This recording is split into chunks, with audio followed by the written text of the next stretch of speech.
Boom! 3, 2, 1, we're here. Oh my god, I need to get my ginger ale. Hello, everyone, and Go fast. welcome back to another exciting live stream of the Vagabonds on Baggage Claim D&D. Some disheartening news. One of our players, Sky, has chosen to leave the game. So it's unfortunate, but so Sky will no longer be joining us. But we have another exciting episode planned, so stay tuned, and we'll see everything unfold. Who's doing the recap this week? Abby? Me. I believe. That was me. All right. I completely ditzed. But here we go. I can do it if you want. Last time. Huh? No. So, okay. No. No. Last time on the Vagabonds. They made it to the mines, seeing tents outside in ruins, seeing bits of spells, different maps and papers of items that they found, and old tools and rotting clothes in these tents. Within which they slept, and their rat friend, whose name I absolutely know, Zelene. Zelene, made this wonderful little bed out of these rotting clothes, because rats like that. And so the following morning, they set forth into the caves after Varus's little unnerving meet with his friend with benefits and a couple of unsettling dreams. They continued through the cave, realizing that the map they found was not accurate. It's been 50 or more years since it's been made, and many different things have made the mines its home. Now, confident of her ability to scout ahead, Zelene scouted the wrong direction and was hit by a bunch of boulders. So the party fought off some scary things and saved Zelene with just enough time to get her out of the cave and leave her to hopefully not die. So the party continued into the cave on their own and ended with a voice in Anira's ear saying, "Kill." All right, excellent. Best recap ever. No, I beat Brandon. Oh. Wow, okay. We're gonna have beef now. I see how it is. It's a competition. This is a joke for all intents and purposes. For all intents and purposes, the following is a joke. Well, so let me set the mood here real quick, because I didn't put music notes in here apparently. If you or a loved one has been affected by... All right. By getting hit in the face by Kanan. I think that's everyone. That's me and my loved ones. Move us to the map. Fear. One fear. I've got a few fears. And I was just going to drown us all. One of my fears is whatever this thing is. It's a lizard wizard. Yeah, let's not talk about that. Okay, I've had one of those too. That's the joke. Well, I've had a monkey monk and a lizard wizard. All right, so just to set the mood here, you've begun exploring the mines, treading first into the right where a staged collapse broke Zelene's legs, and now to the left where an oily, slimy substance has begun to coat the walls and ceiling until it completely covered the natural stone pathway. Zarius unfortunately missed the hidden bear trap underfoot and had his leg caught inside briefly, while first Ezekiel, then Anira felt a dominating force attempt to suppress their natural thoughts. Underfoot. Ezekiel, being constantly on alert, countered the force with his own will, but Anira was not so lucky. Her mind being pushed down into a state of passivity, accepting any order given, and the presence quickly instructed her to kill. A moment later, the thick sludge on the walls wriggled and writhed, and an enormous 8.5-foot tall, muscular and lizard-like shape emerged, apparently having blended into the cave wall. That's where we're going to pick up. So. Gosh dang it, Zarius. Don't you ever look where you're stepping? No, not this time. Look, there's a lot to look at here. There's So- a lot to look at here. And Ira is first going to pull out her dagger and take a stab right at Harriet, right in the back. Oh. That's a 26 to hit. Whoa! Yes, you could say she backstabbed you. That's right. So, Harriet, you take 6 points of piercing damage, and you see this kind of dull look in Ira's eyes as she plunges the blade into your back. Whoa! What? Do we see this? We see this, right? Presumably, yeah. I mean, you're all like, it's nobody. She's not hiding Have anything. Have I got the bear trap off my leg? Yeah, I believe Kanan came over and Nat 20 just ripped it open. Oh yeah, just ripped it apart. Okay, so we already rolled initiative, so we're gonna stick in initiative order for this. But we'll switch down to. Oh yeah, because it was the Dark Mantles. He's not there anymore. Oh, there's a choo-choo train. We'll clear out initiative and we'll re-roll. No, my nat 20 initiative is gone. Sorry. But my 9 initiative is gone.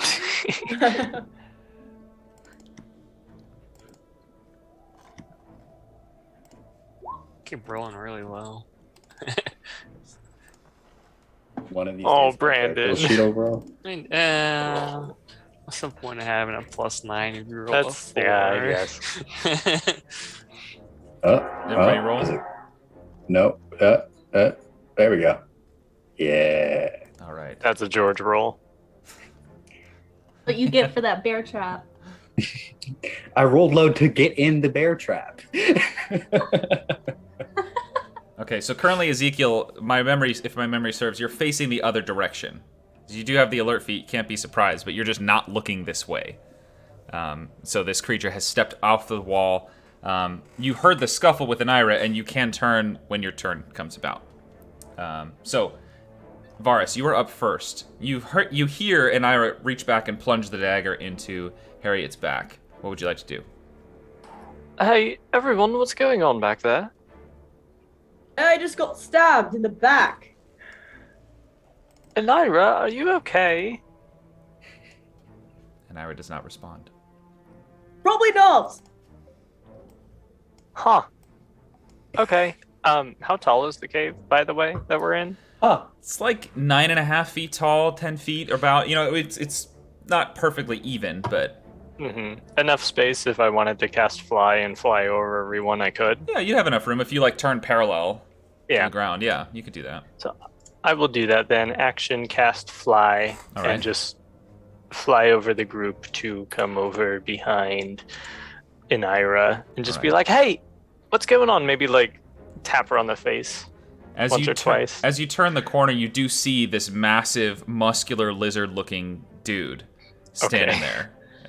He's got this piercing gaze straight into the back of Anira's head. This is where he's looking. Oh, that's also bad. Guys, there's a lizard over here. That's my turn. Okay. All right. Next up is Kanan. What? You said a lizard? Yeah. What does a lizard have to do with an Ira stabbing Harriet? I don't know. There's just a lizard over Reptile here. and reptile crime. And Kaden's gonna try to zigzag through everybody to get to Anira. Okay. I'm going to say it's difficult terrain because you're passing through a pretty tight corridor with everybody. You can do it. You've got the movement, but just so you know. You're going from all the way on the one end to all the way on the other.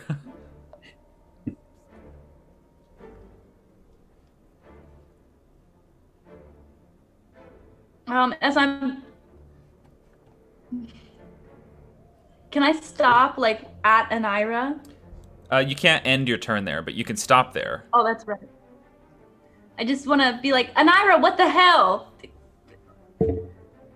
And then smack her real quick and see if it knocks her out. Okay. And then continue. Okay. She doesn't react at all. Oh. Sorry, I don't want to grab Kanan here. Non-lethal. Yeah. Non-lethal. I gotta move Kanan to select an Iris token real quick. Sorry. Okay. Okay. So you smack her, and she takes the hit, but doesn't respond otherwise. All right. Varus, you deal with that, and she'll pass through and end on the other side of Varus. Yeah, with what? You also see this giant, lizard guy standing there, right next to you.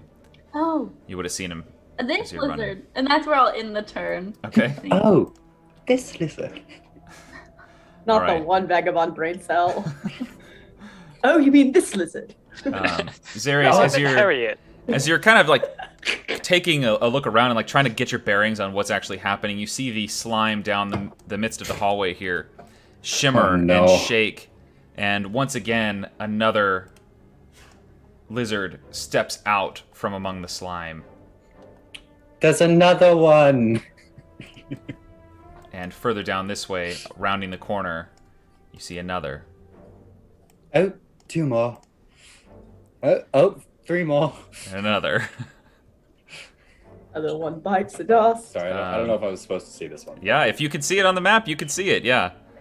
Okay, cool. Further down this hallway is like the path splits, and you see the sludge stuff grows thicker, and there's more debris, there's more dirt and gunk, and it's very, very gross, to be quite honest.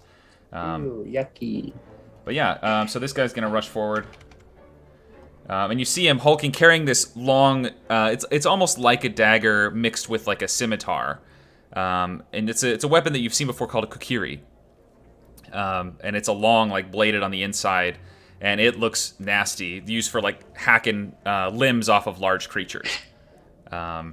This one approaches you here, this one here, and this one squeezes his way in, keeping one space back. And the one at the top is gonna make 3 attacks. Talk about this. Also, as they approach, you notice that they stink. I mean, they are like. They smell bad enough to make you make a Constitution saving throw. Oh, every time. All of us or just Sirius? Just Sirius. Just the 7. I forgot to switch it off advantage. Oh, you're fine. Okay, so you are poisoned until the start of its next turn. So, actually, I guess Harriet, you would be close enough to the second one. So Harriet, go ahead and make a con save as well.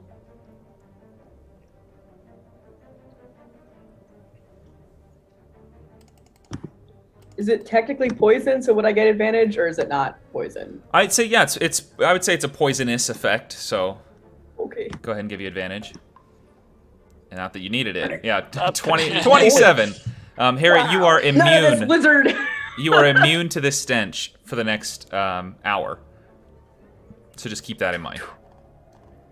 Okay. So, with a surprising quickness, Arius, the first lizard charges towards you and begins swinging at you. The first one's an 18 to hit. That hits Hellish Rebuke at 2nd level. Okay, you take 10 points of slashing damage. It takes 22. Ooh. Of what kind? Radiant or... I think it's fire. Is it fire? Yep. Yeah, fire. Okay, cool. Nice. That's a solid... Yeah. He slashes down with the dagger, and you immediately hit him back with that fire coming up from underfoot, burning away some of the slime and sludge that was on the ground as well as on him. And he kind of recoils from that. The brightness of it really seems to bother him. And in fact, he'll make his next attack at disadvantage as a result. So, which is a nat 1, which is great. So he swings again the second time, and he clangs the blade off of the stone wall. It sends sparks kind of scattering about. The third hit, the duality of man, it's a nat 20. So you take, let's see, 23 points of slashing damage. Yeah. Feeling good. And he's standing there just kind of like breathing heavily, and you can feel this thing is hacking deep into you. It's making big gouges in your armor. You'll have to spend some time repairing after this fight, probably. The second one rears up and gets ready to take his attacks. The first one is a 12. Nope. Second one is a 27. Yeah, might hit. So you take 12 points of piercing damage from that one. And the third one is a 24. That'll hit too. So you take 12 points again of piercing damage. How you doing there, buddy? And that's the end of their turn. And Ira's up next and is going to simply draw the dagger back and try to stab into Harriet once more. As soon as I can find the dagger. There it is. That's a 21 to hit. Yeah, that's right. And you take 4 points of piercing damage. That hurt. Ira! You say anything else? Just say, come on now! That's all. All right. Anything specific. Next up is Harriet. Did we notice the light, like that being sensitive to? Would Harriet have noticed that? I would say yeah. I think that would okay. be something It's just- Harriet's really in tune with, that fire and all of that stuff. Uh-huh. Let's see.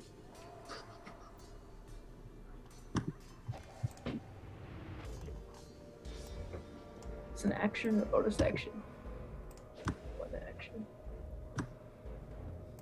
So there's the one, because now there's all these different lizards that have showed up. Lizard Yeah. folk, whatever, lizard people. Mhm. Is there still the one just intently staring at an Ira? Yeah.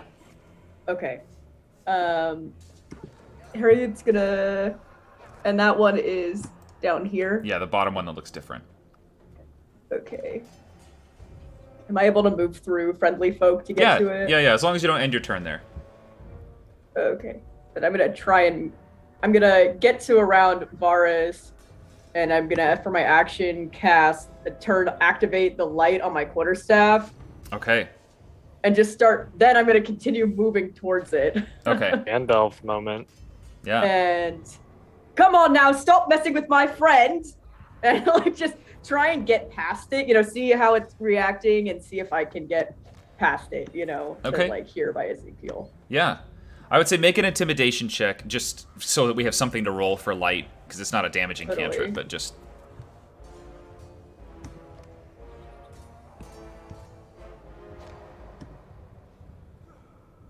$16. Okay. Let me see. He's gonna make a... I don't know what...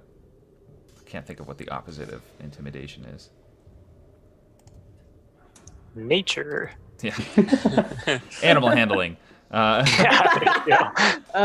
Like Yeah, so as you begin Like an to insight? as you begin to drive mental fortitude. the staff forward towards it, it kind of loses its focus for a second. You don't notice any change. None of the people next to don't notice any change in Ira immediately. But the creature does take a step back, almost bumping into Ezekiel before catching itself and stepping around the side. So now it's just face to face with you. Yeah. And I'm trying to like back it into the, like quarterstaff on it, like, stay right there, Yeah. Oh, Not that's great. hitting it up against the wall, but just, like trying to corner it in a hallway, essentially. Yeah. And that's my turn. Okay. Next up is Ezekiel. I don't like this one bit. I would recommend hitting it. I'm going to take a swing at it with my short sword because it backed into me. I get sneak attack, correct? Because Harriet's within 5 feet of it. You're not flanking it, so you don't have advantage. I mean, flanking gives you advantage. You got to be opposites to. You don't need advantage on the attack roll if another enemy of the target is within 5 feet of it. That Yeah. enemy isn't incapacitated, and you don't have disadvantage on the attack roll. Yeah, as long as whatever the ability says, it's fine.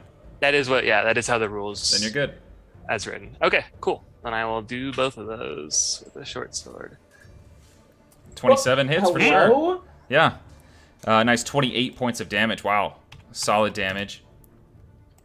And Ezekiel, go ahead and make a Constitution saving throw. Lovely. I actually, strangely enough, have advantage on those. Okay, yeah, you are now immune to the stench. As the creature backed into you, you felt this kind of overwhelming, retching feeling kind of take over, but you focus your mind and push that out. It's not that much worse than dead bodies. Yeah, actually makes sense, yeah. Okay, anything else you'd like to do for your turn? I will bonus action disengage Okay, as a rogue and take a couple steps that way. all right, sounds great. Hit and run, baby. All right. Next up is the Troglodyte Mesmer. Oh, sorry, Harriet. Have fun. You see it kind of look around, taking that solid hit from Ezekiel and looking straight at Harriet holding the light. And Harriet, make a charisma saving throw. I'll try. As you feel this intense focus from its eyes begin to lull your body into a passive state.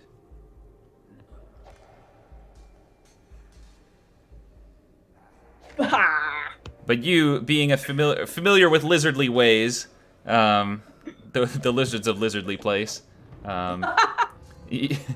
you focus right back. You're a lizard, Harriet. Sorry. That's pretty good. You're a lizard, Harriet. That's really good.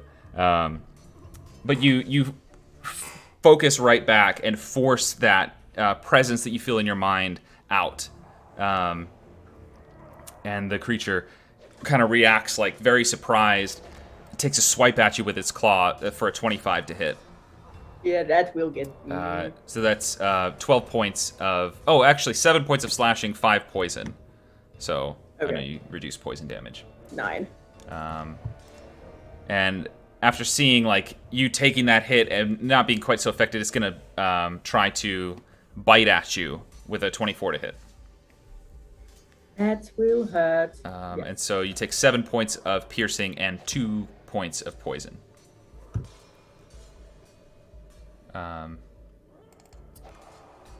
After this, the creature is going to chirp this kind of guttural, just sort of, and then which echoes throughout the cave, and then it's going to begin to run up towards like the exit where you came in, and you see its skin begin to change color, attempting to blend into the environment. Apparently, so Harriet, if you'd like to take an opportunity attack, you can. I would. And guess what? You guys aren't within 5 feet of me anymore, so it's gun time. You are in a cave. Harriet's annoyed! She's not thinking about that. Everyone cover your ears. You're gonna mess with Harriet that much. She's not just gonna, you know. Okay. And this is fire. Let me make sure. Okay.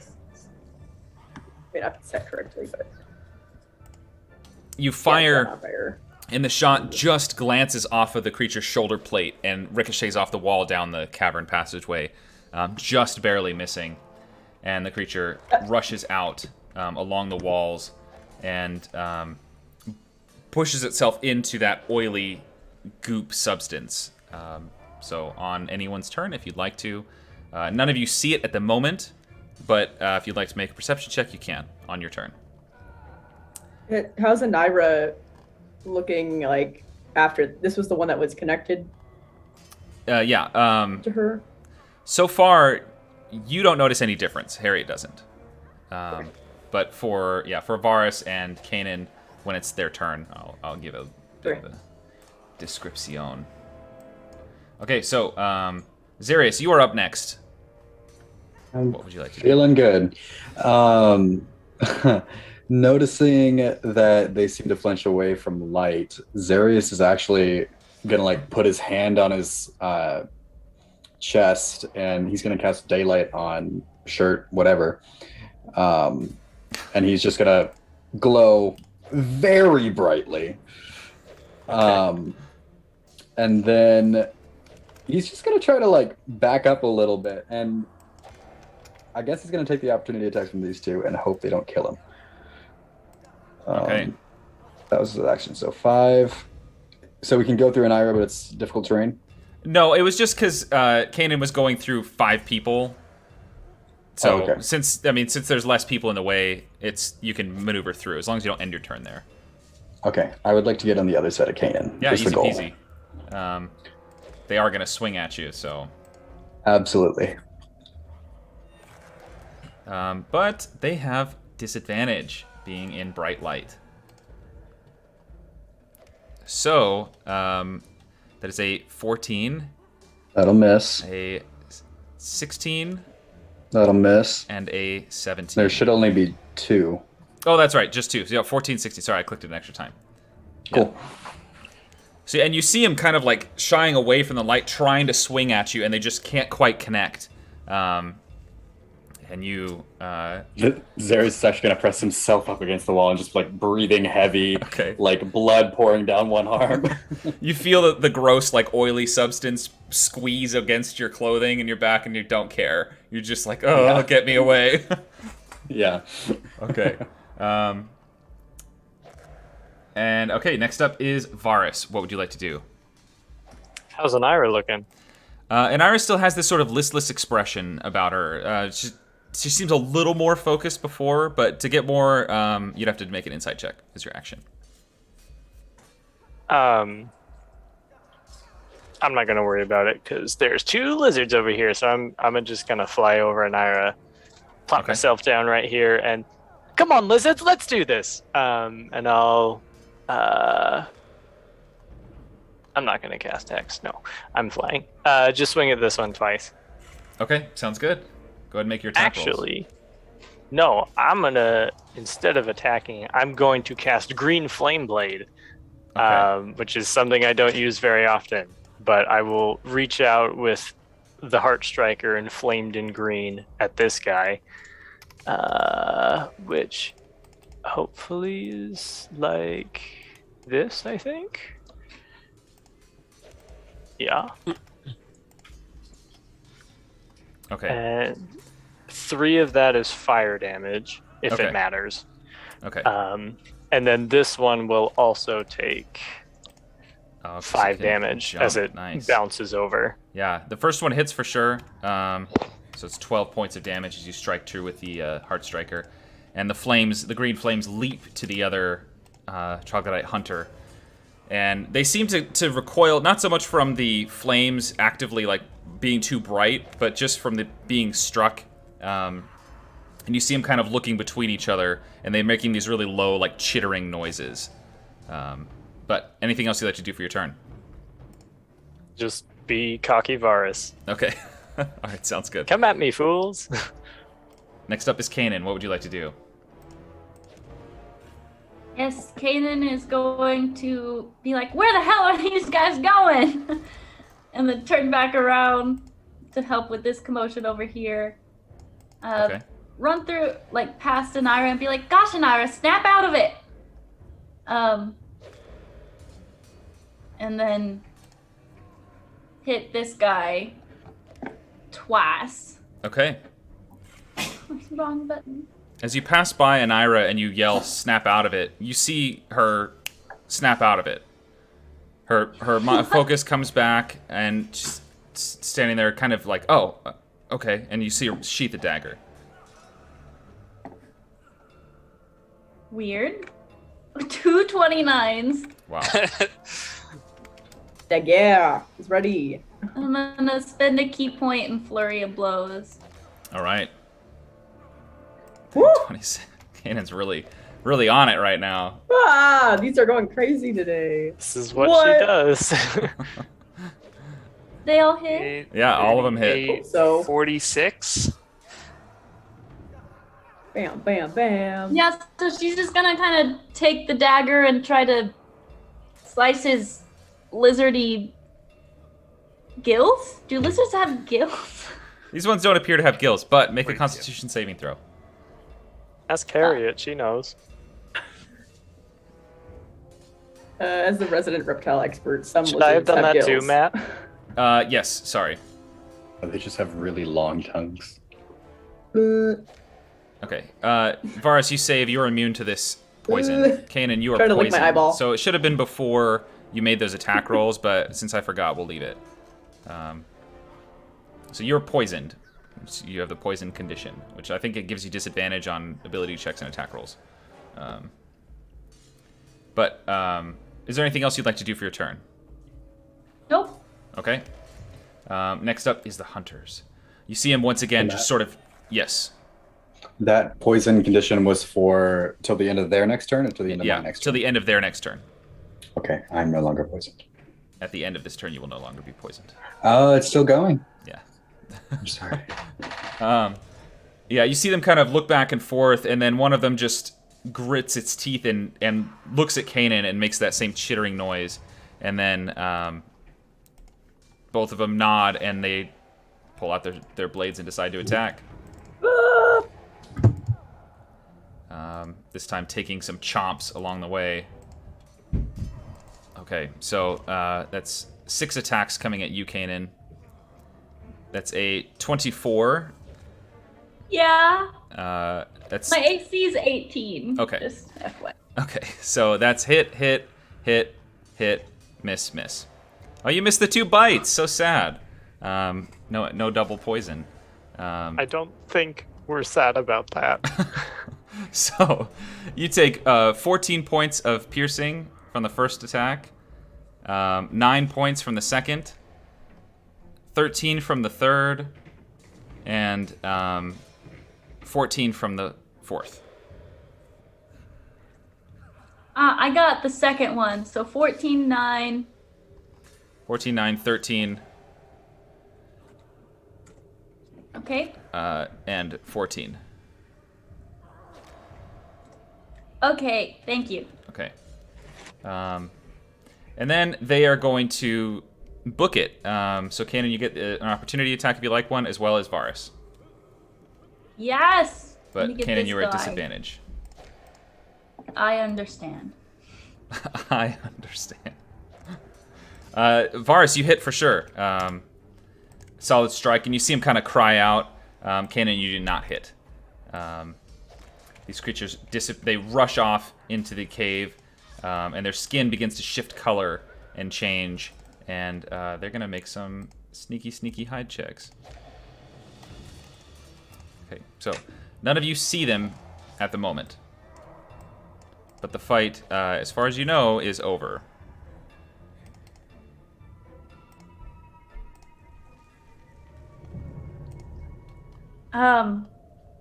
Is everyone all right? I feel great. No! Did I see the thing go into the wall, though? You saw it ran past you and then push Past up me. against the wall, and you don't know from there. Okay. You can make a perception check if you'd like to. I'd like to still be looking around for it because sure. Ezekiel doesn't trust anything and is very paranoid. Mhm. So you will keep perception, you said? Yeah, this would be a perception check right at the end of combat here. Okay. 16. You do not see anything like the lizard. Very well. You do see They just ran away? the gross oil greasiness that's on the walls, but you don't see anything else. Zarius, do you need to take some time before we... Xeris is just gonna cast Cure Wounds on himself at 4th level. I have a couple of those. Okay. And gain a bunch. 29. What's Nice. that? 29? Awesome. Well, we should probably keep moving. They know where we are, so they may have gone to get reinforcements or something. I don't know. Yeah, but we definitely need to keep our eyes out, specifically towards all this goopy shit. Were those things talking to each other? It looked like they were pissed after I hit them. I mean, that I Is wouldn't is a blame normal them. reaction. Onwards, then? I guess. Who's not feeling great? I'm not doing particularly well. Let's put you guys in the middle. I'm not going in the middle, so never mind. Keep the weak ones protected. I'll take it. Xeris will cast Death Ward on Kanan. Okay. Oh, I see how it is. Yeah. Switching teams here. Harriet's using second wind. Oh, perfect. Okay. If you all would like to take a short rest, you're welcome to, but just remember, That's just you're in a bonus action. in a real Those- dangerous cave. Those things know where we are. We're not just going to sit down for an hour. We'll just hang out right where they attacked us. It's a good idea. Yeah, where they know exactly where My we're at. bad. So, what you notice as you're all kind of catching your breath and looking around the area, the footprints on the ground, one, you all have made a whole bunch of them. So they're not quite as easy to track at this point. No. But you notice that the footprints that you have been tracking are the same that those lizards have made. And you notice also, again, the just a slight recap from last time, the path to the right there that splits is much thicker with this stuff. This goop, this sort of sludgy, slime, gross oiliness. And the debris does increase as you head down that pathway. I say let's not go that way. I was going to say the opposite. I thought we learned our lesson from last time. Let's Well, not yeah. go straight towards this. But the that's thing that what looks they're like a expecting goopy us to mess. do. They're expecting us to go that way. Because it's They not the bad are way. Creatures that live in a cave. And I'm Varus Halimian. I'm just kidding. I'm not good at this whole strategy thing, so whatever you guys feel best with. Hey Matt, what's the little thing with the? Oh, it's light. Never mind. Oh yeah, you're very bright. Yeah, For an hour. for an hour. 60 Less feet an of hour? bright daylight. Holy shit. Yeah. Wait, hold on. Am I able to? Not gonna have any problem seeing now. I don't know if I'm. Yeah, it's. I don't think I even can turn it off. No, unless you cover your entire shirt. Take it You know, off. they'll see us coming anyways, so. Yeah, I guess. Well, Zeus is just gonna strip. oh, Take it off. No, okay. That's no. Not happening. No. We haven't hit Those the beach handprints episode on your yet. shoulders! Yeah. Well, Oh, I did forget to mention that. Let's so are we going the safe way then? Well, I don't think it's a safe way, but I do agree maybe going the less goopy way. Yeah. Zeus' entire back is like covered in this stuff from leaning on the wall. He's like, honestly, I don't care at this point. Okay, let's go. I can take the lead. I can even go a little bit ahead, just so then if anything comes out and jumps at us, I'm the one getting hit. All right, I'll stay back here in front of the rest of the group. You can always do I still have the sending stone, or did we give that to? I can shout really We loud. gave it to Zillian, I think. Yeah, Zelene's got the other one. I have the sending spell. I can also Right. shout really loud, and I don't think I'll be going that far ahead. Right, and you can just tell me in my head. I Oh. can? Maybe I can talk to you in my head. What? The message spell. Yeah. The What? like, Anyways, I'm gonna go this You have way. You like guys help. conversations with Varus in your You head. guys help Kanan. I think Kanan, I'm did gonna you go- get hit by whatever Anira did? well, no. You can do it too. And then Kanan's gonna cast message and be like this. You see, I'm talking in your head, and no one else can hear what I'm saying. Oh, she means the message spell. we're so terrible. Why is Kanan just moving their arms like crazy? That's Caden. Okay. That's so Kanan. So is the consensus heading up that way? Yes, yes, Varus it is already is. gone. All right. So you continue down this path directly in front of you. You come up and you see the cavern kind of waxes and wanes as far as like the size of it goes, but pretty much stays the same as you've seen. The oily residue on the walls is reducing as you head up past outside of this way. You get the sense just from the thickness of the stench that was there, all of that stuff, that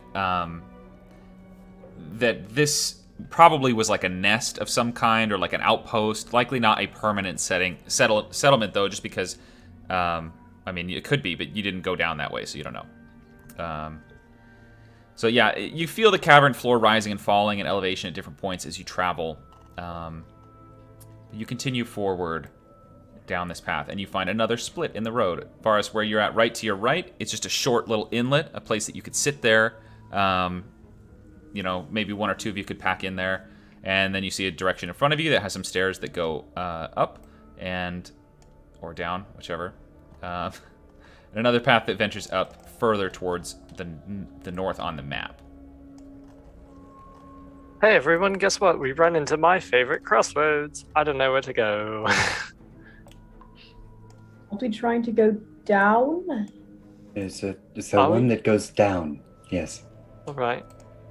And this one, like, kind of in front of us, this one goes up. No, sorry, it begins to descend downward. Oh, okay. Well, it looks like this one goes down. So let's go this way. Good call, Varus. Thanks. I have my moments. Zarius, as you pass by the opening there... Yeah, he's going to take a little peek. Yeah, I was going to say, you can either make an investigation check, or we can use your passive perception to see what you see. Just depends on the type of information you'll get.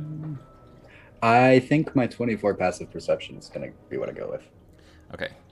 You just kind of get a glance of, take stock of the area, and you see, being wary overhead from the dark mantles that you had latch onto the party before, you look up and you see a bunch of big boulders tied in the same way, or it's tied as if they're ready to drop, hanging overhead. Yeah, over that way.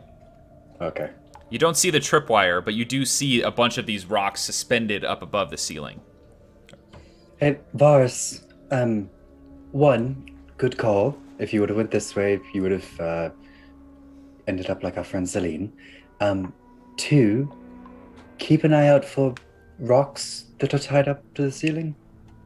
And also tripwires and bear traps and lizards. So look up and down. And in front of you and behind you, and good luck. But I have 2 eyes, Varus Darius. can fly, can't he? He can just fly over the tripwires and... Unless they're in the That's middle true. of the Like- hole. Well, What if they go up and down?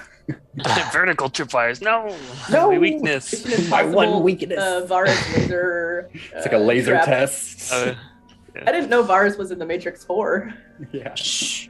I didn't- Not supposed to tell them yet. I can't Spoilers. announce that. It hasn't come out in the cipher yet. That's the next volume. But taking that note, I will just like hover a foot off the ground. Okay. Hopefully that's enough, but we'll see. Okay. Continue forward. All right. And you don't see it just somehow end here like it does on the I map. assumed. It goes, it goes down. I just have only so much space that I can make things. So I'm gonna move everyone together so I can grab them all in one grab. Fell swoop. He kills us all.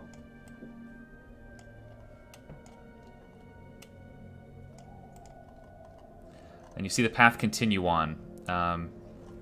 Varus, as you're going up further ahead, make a perception check. I am so good at those. I am so good at those. You see, again, taking Zarius' advice, you see another set of rocks suspended up above the ceiling, right about here. And in fact, you even make out the tripwire that's buried a quarter of an inch below the surface of the dust that's on the ground. Okay. Everyone, as you were saying, Zarius, there's one right here. I'm gonna straddle it with my flyingness, so you guys know where it is. Okay? Come on, one at a time. Alrighty. Everyone make dexterity checks. Acrobatics checks.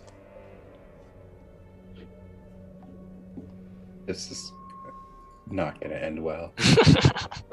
And you Every know it's time. there, so I'd say you can get an advantage. Everyone can do it at advantage.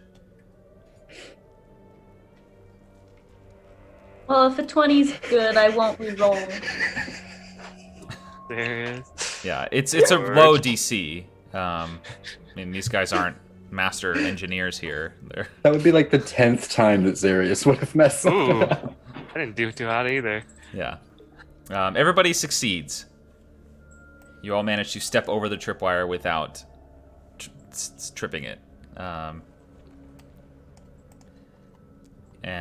Good thing, because you look up above your head, like where Varus is kind of gesturing and holding the position, and you see that this would have blocked this entire path. It would have made it impossible to pass through, unless you could move the stones. And a lot of them look between, 500 and 1,000 pounds. So, Big call, Varus. big rocks. How do they get them up Don't there? patronize me. I was genuinely thanking you. I'm so grateful not to be under those. He said, how do they get them up there? Yeah. They're Police. 8.5 foot Lots of tall, police. big hulking lizard guys. Zarius is wondering, how did they build the pyramids? Zarius forgets that magic exists also. Yeah. Aliens. Ancient aliens. Aliens! The angles, they're too precise. Okay, so Holodux's geometry skills. up ahead, you see what looks like mining debris in a big pile there. A bunch of like tools that have been broken and old like storage containers and rotted clothing and rope and chain and all kinds. It's just mining debris, a bunch of junk sitting there in this large kind of cavern space. You do see the beginnings of what would be like moss or algae kind of growing on the walls. The humidity has definitely increased and the cave has definitely gotten warmer as you've begun to descend. It's not like uncomfortably hot or anything. It's still cool, but just compared to where you were a few minutes ago, this area is comparatively warmer. Directly down on the map, you notice that one of the pathways is blocked off by what looks like a collapse of stone. So one of these traps either went off or it was a natural collapse or something like that. You're not quite sure. But that pathway is completely sealed off, floor to ceiling, impossible to go through. The other path that you see going off to the right there is a little bit wider than you've been traveling through. Probably 2 or 3 of you could walk side by side down it. The other thing that you notice, Varus, is that there is a really nice looking black leather cloak inside this pile of debris. It looks surprisingly well kept and undamaged.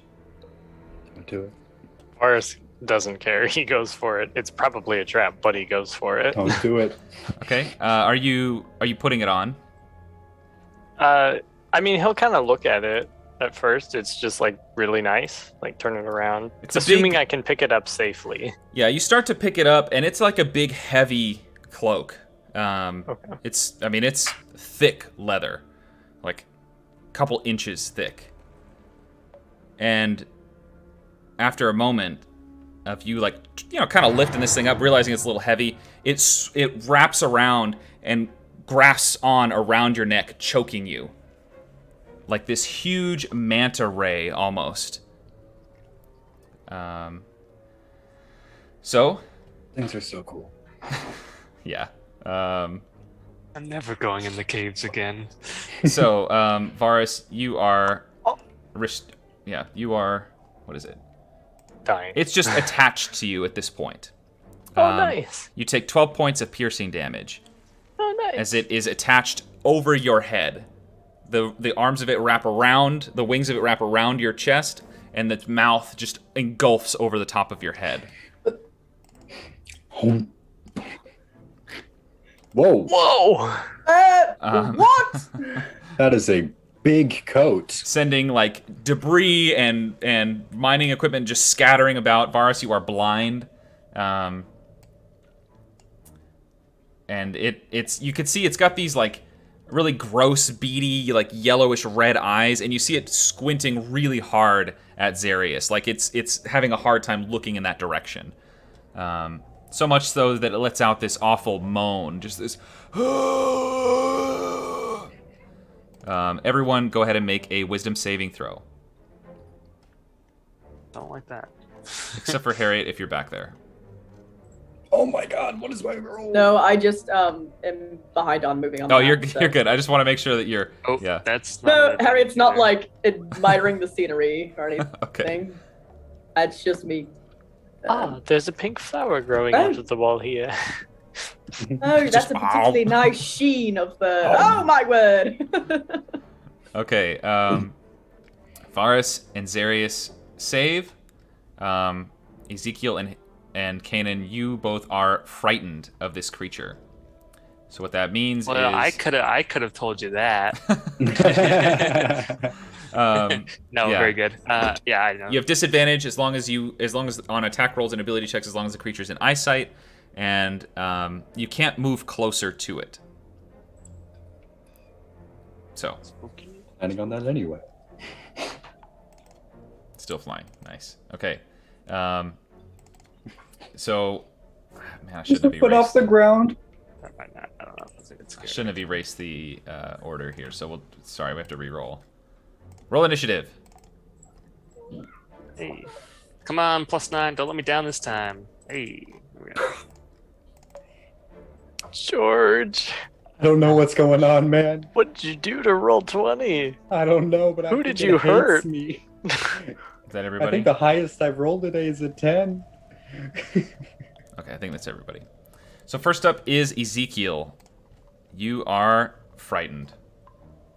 Yes. So I'm going to stand here and take the dodge action, as this thing is very scary. Okay, you can attack it if you want to, but At disadvantage. Yeah. I don't think Ezekiel would do that if he was truly frightened of just things. making sure you know your options. Yeah, no, I know. Okay. All right, next up is Kanan. You too are frightened. That I am. Kane is just gonna be like, holy shit, Varus! And then she's just gonna stand there and do nothing. Okay. Next up is the Cloaker.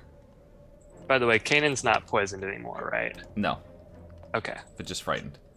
The Cloaker. You have the poison icon on you still, just like you know. No, that's Death Ward. Oh, is that Death Ward? Never mind. Yep. Yeah, we got it under control. It's if you die, don't. Got it. Okay, so you see the no, never mind. It can't do that. It's gonna try. You see it start to kind of like shift around its mouth over Varus's head, kind of darting its eyes around back and forth and like shaking its wings. And you see these sort of shimmering, shadowy duplicates of itself begin to appear, and then they fade out of existence in the bright light that is emitting from Xarius. And that's its action. That's all it can do. So, next up is Harriet. What would you like to do? Yeah. I think I've seen this before, but kind of different. Having the quarterstaff with the light on it. Is it try and like get the quarterstaff between it and Varus? If that makes sense, like trying to. You want to run up and approach it? Yeah. Okay. Yeah, easy peasy. It's only 25 feet away from you. Oh, I went the wrong way. Why am I? Oh, there. Wow, I'm blind. Okay. Run up and try and get the quarterstaff like underneath between Varus and it. I'm not trying to like hit Varus on the head, you know? Yeah. You're just trying to wedge it in there. Okay, so I'll say you take the help yeah, action. with the light on, the light on the quarterstaff still as well. Okay, so yeah, I'll say you're basically taking the help action to try to help Varus get it off of his head. Yes. Okay, cool. So yeah, you wedge the quarterstaff in there with the light kind of on there. Varus, you feel the end of the quarterstaff kind of scrape against your neck and the side of your face, which isn't like comfortable. It doesn't cause you any damage, but it hurts. I get a sliver. Maybe it hurts your feelings a little more. But yeah, Harriet is all primed to help you out. Sorry, I'm changing the title of the stream to "You're a Lizard, Harriet."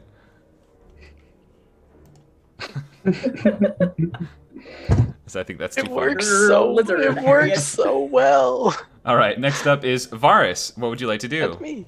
I'll take advantage of being helped and try to slip out of this thing. Okay, go ahead and make a strength check, an athletics check. Athletics? Yep. Okay.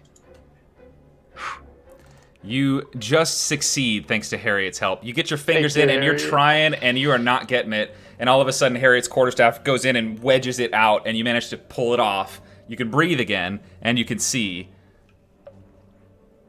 Okay. You got your bonus action and movement if you'd like to use it. Yeah. I'm moving right there. Just kind of like float out, spin around super disoriented and stuff. Okay, you're a dickhead, and I'm not gonna do that, just kidding. I am gonna action surge though, and hit it twice, but I'm not gonna call it a dickhead. Okay. You could call it a dickhead, but you're not gonna. You're not calling it. You're not calling it. You're just. Yeah. You're not giving it the title. You're not power word dickheading. You're just. Yeah. I will bonus action feint at it though, so I Okay. get advantage on my first attack. Nice. You are on the council, but we do not grant you the Oh. title of dickhead. There's also extra damage on that I forgot to roll. Okay. So 22. 22. Wow. All right. Yeah. And then second attack is less impressive. And both of them hit. Yeah, minus 13. Nice. That's great. Anything else you'd like to do?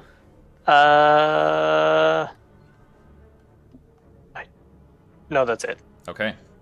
Sounds good. Next up is Zarius. What would you like to do? So Zarius is going to walk up next to Varus. He's like, Varus, remember when I said you and your fancy clothes would be the death of us? This isn't what I meant.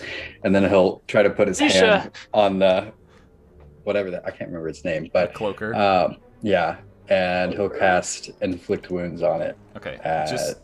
I should have said this before. You have advantage because it's in bright light. Varus, you should have had advantage already. That was my bad. So if you need to get the point back, that's fine. Okay. So yeah, you got advantage on the attack roll. Awesome. I'll do it at second level. Oh shoot! I gotta switch to advantage. Come on, stop highlighting things, please. 18 hits, yeah, and 28 points of damage. Okay. Ouchie. And then with his bonus action, he will slice at it with his sword. Okay, yeah, and that hits for sure. Wow.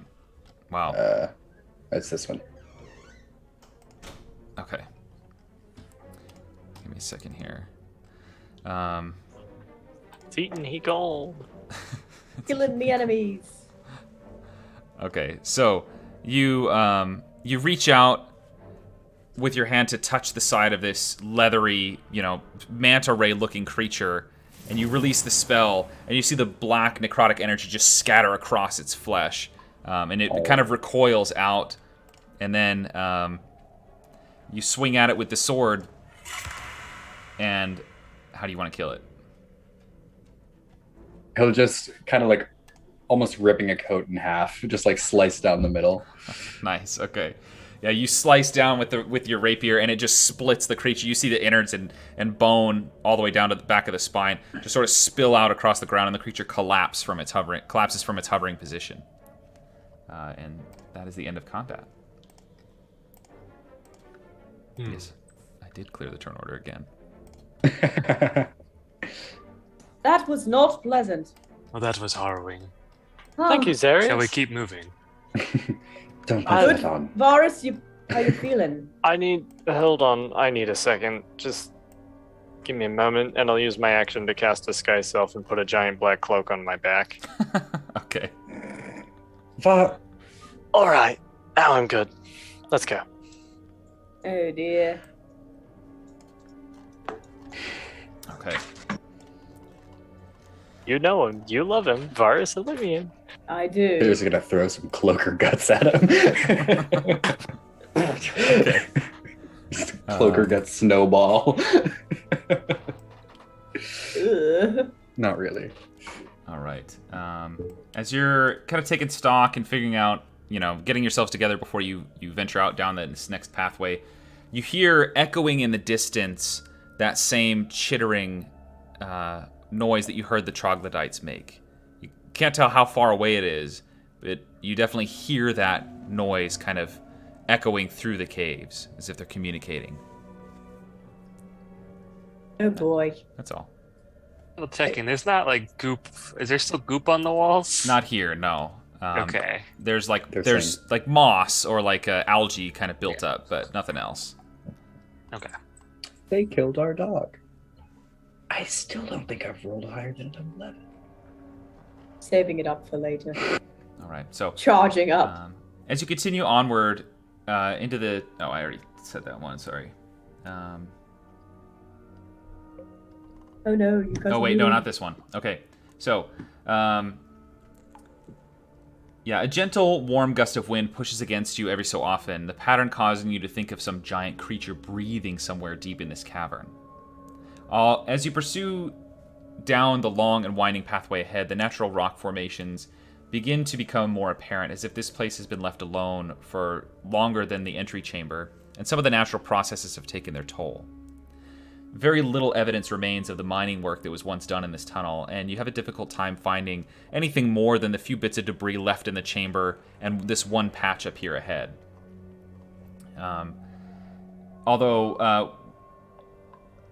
Sorry, wrong part here. So continuing onward, you see the path kind of widen and narrow, and at the end you can see a large cavern open up ahead. The main feature that you notice is it's a large hole in the center of the room here. Let me move the map for the audience.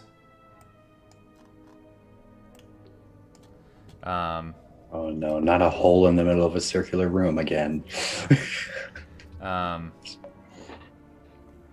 yeah, you notice also overhead there is a large stalactite hanging down over this hole. You don't really see anything about it, but it looks like this hole is just... I mean, you can head into the room if you'd like to, but... in this room, there is a bit of the mining debris still left over, but it's just this giant hole in the middle. You can't see the bottom of it.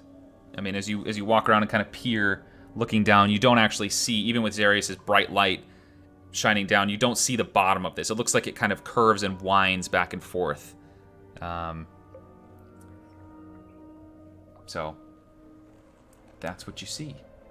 Any other interesting cloaks in this pile of stuff here? You don't see any cloaks, just like rotted rope and busted up barrels and crates and stuff. The hole in the room is large enough to easily fit any one of you at a time. I misspoke. In the ceiling overhead, you notice another hole rising up an unknown distance into the cave ceiling. And a slightly stale smell wafts up from the hole in the floor, but nothing that you immediately recognize. So, what would you like to do? Are there any loose rocks around on the ground? Yeah, you could find that, no problem. Drop one down. Okay. Make a perception check if you're trying to listen to it. Find out what your tiefling That's eyes using hear. your noggin. No, it's just kind of gonna anger a dragon and it's gonna come out and kill us all. So. Dragon's just sitting there at the bottom and... Yeah. 14. You drop the rock down, and the rock that you found is not like a big boulder or anything, you know, it's a little pebble. You drop it down, and you hear nothing for a time. You know, 3 seconds pass, 4 seconds pass, 5, and then you hear just a slight, like, the pebble bouncing off of something. And then you hear it bounce again and again until you don't hear it anymore. So apparently, what you would gather from that is that it seems that the hole goes down for a while and then curves. But you don't know how far it goes or where it goes to. Well, I've just conducted a very scientific test. Did we just run into a dead end? Are we gonna have to turn around? Well, this is there's some paths here. I don't think we should take them. It's certainly down. But it is down, and then it kind of, for long ways, it maybe curves, maybe. I'm not a rock science dropping expert. I mean, What? Varus, how long do you have left on the flying thing? I was just about to ask that. It lasts for 10 minutes, so... 10 minutes. You got another 3 or 4 minutes left. Okay. I'd say, because all that stuff happened pretty quickly. So Yeah. Go ahead.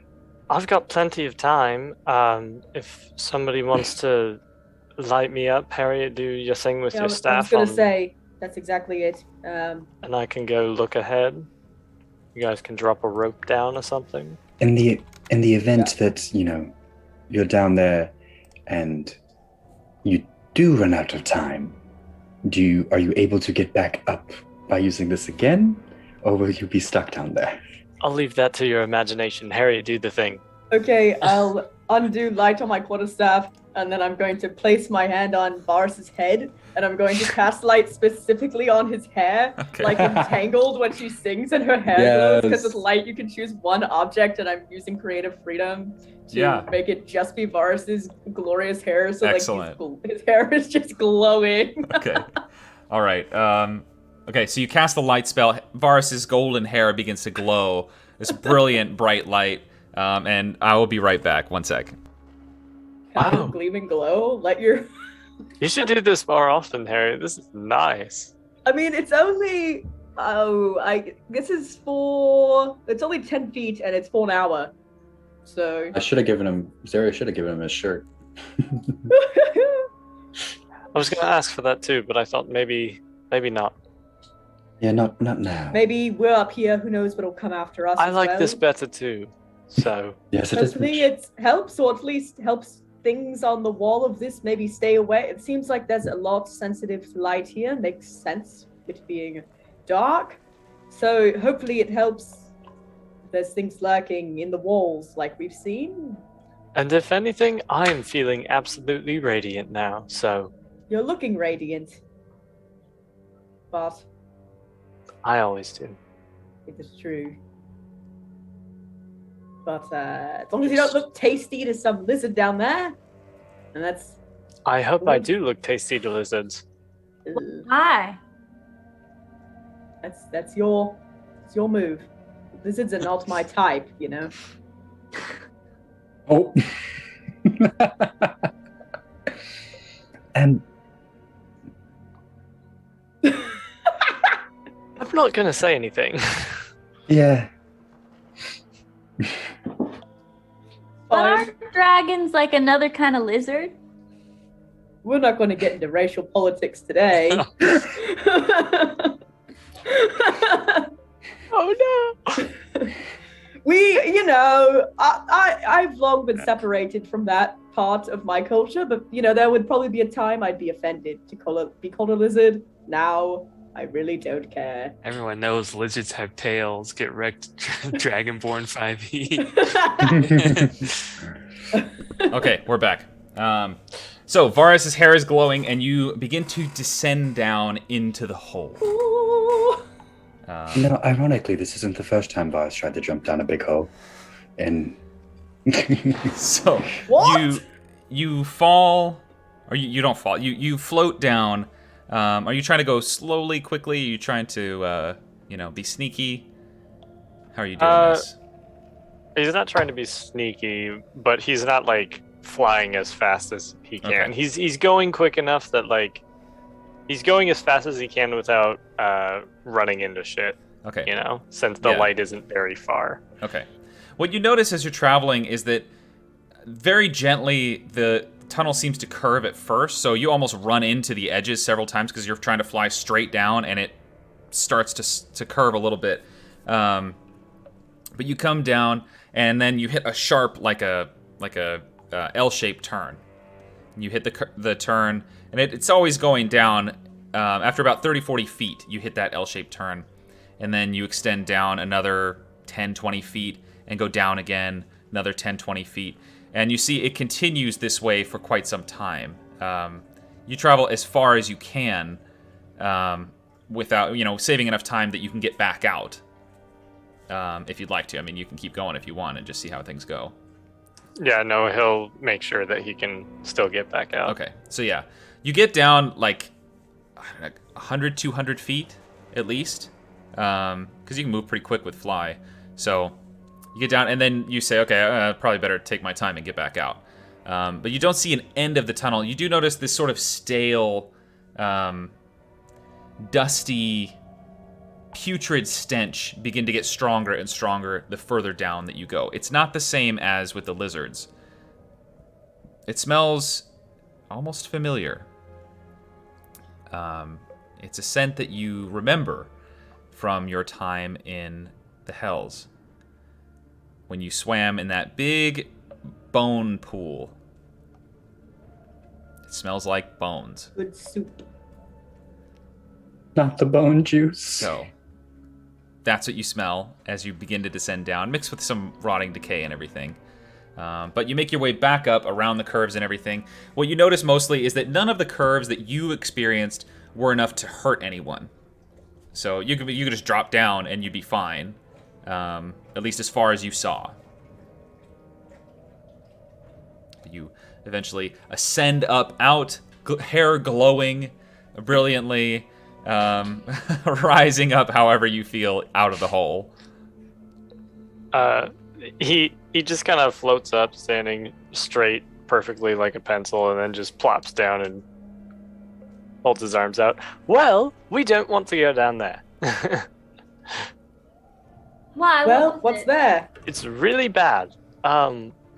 So it like curves and turns every now and again in like this pattern, I think. Okay. Right? It's not really. Right. It feels like a natural formation Oh, okay. that has just been used. It feels like water carved it, kind of thing. Okay, gotcha. Ignore the last part of what I just said then.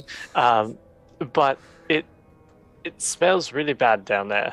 Like, it smells like death down there. Lots of death, which is not good, I think. But we're also us, so And it might be where we need to go. I yeah. don't think we were. Oh yes, let's go to the place that smells of roses. You know. In the I guess. distance, in the caverns, you hear that low roar echo throughout, along with a louder chittering noise that you heard from the troglodytes. I'd like to roar back again, exactly like it, Sure, go ahead. into the hole. The Oh, one it that going came. down. Sorry, it came from the caverns behind you. Okay, Hmm. then I'm gonna turn around and make that exact same roar as much as I can with actor feet, Yeah, and yeah, you all hear Harriet do that back. getting pretty good at it. I think so. the practice is paying off. Frightfully good. I do have some good news though, because if we wanted to go down there, it seems pretty safe, at least as far as I went. It goes pretty deep. Like we just jump down there. Yeah.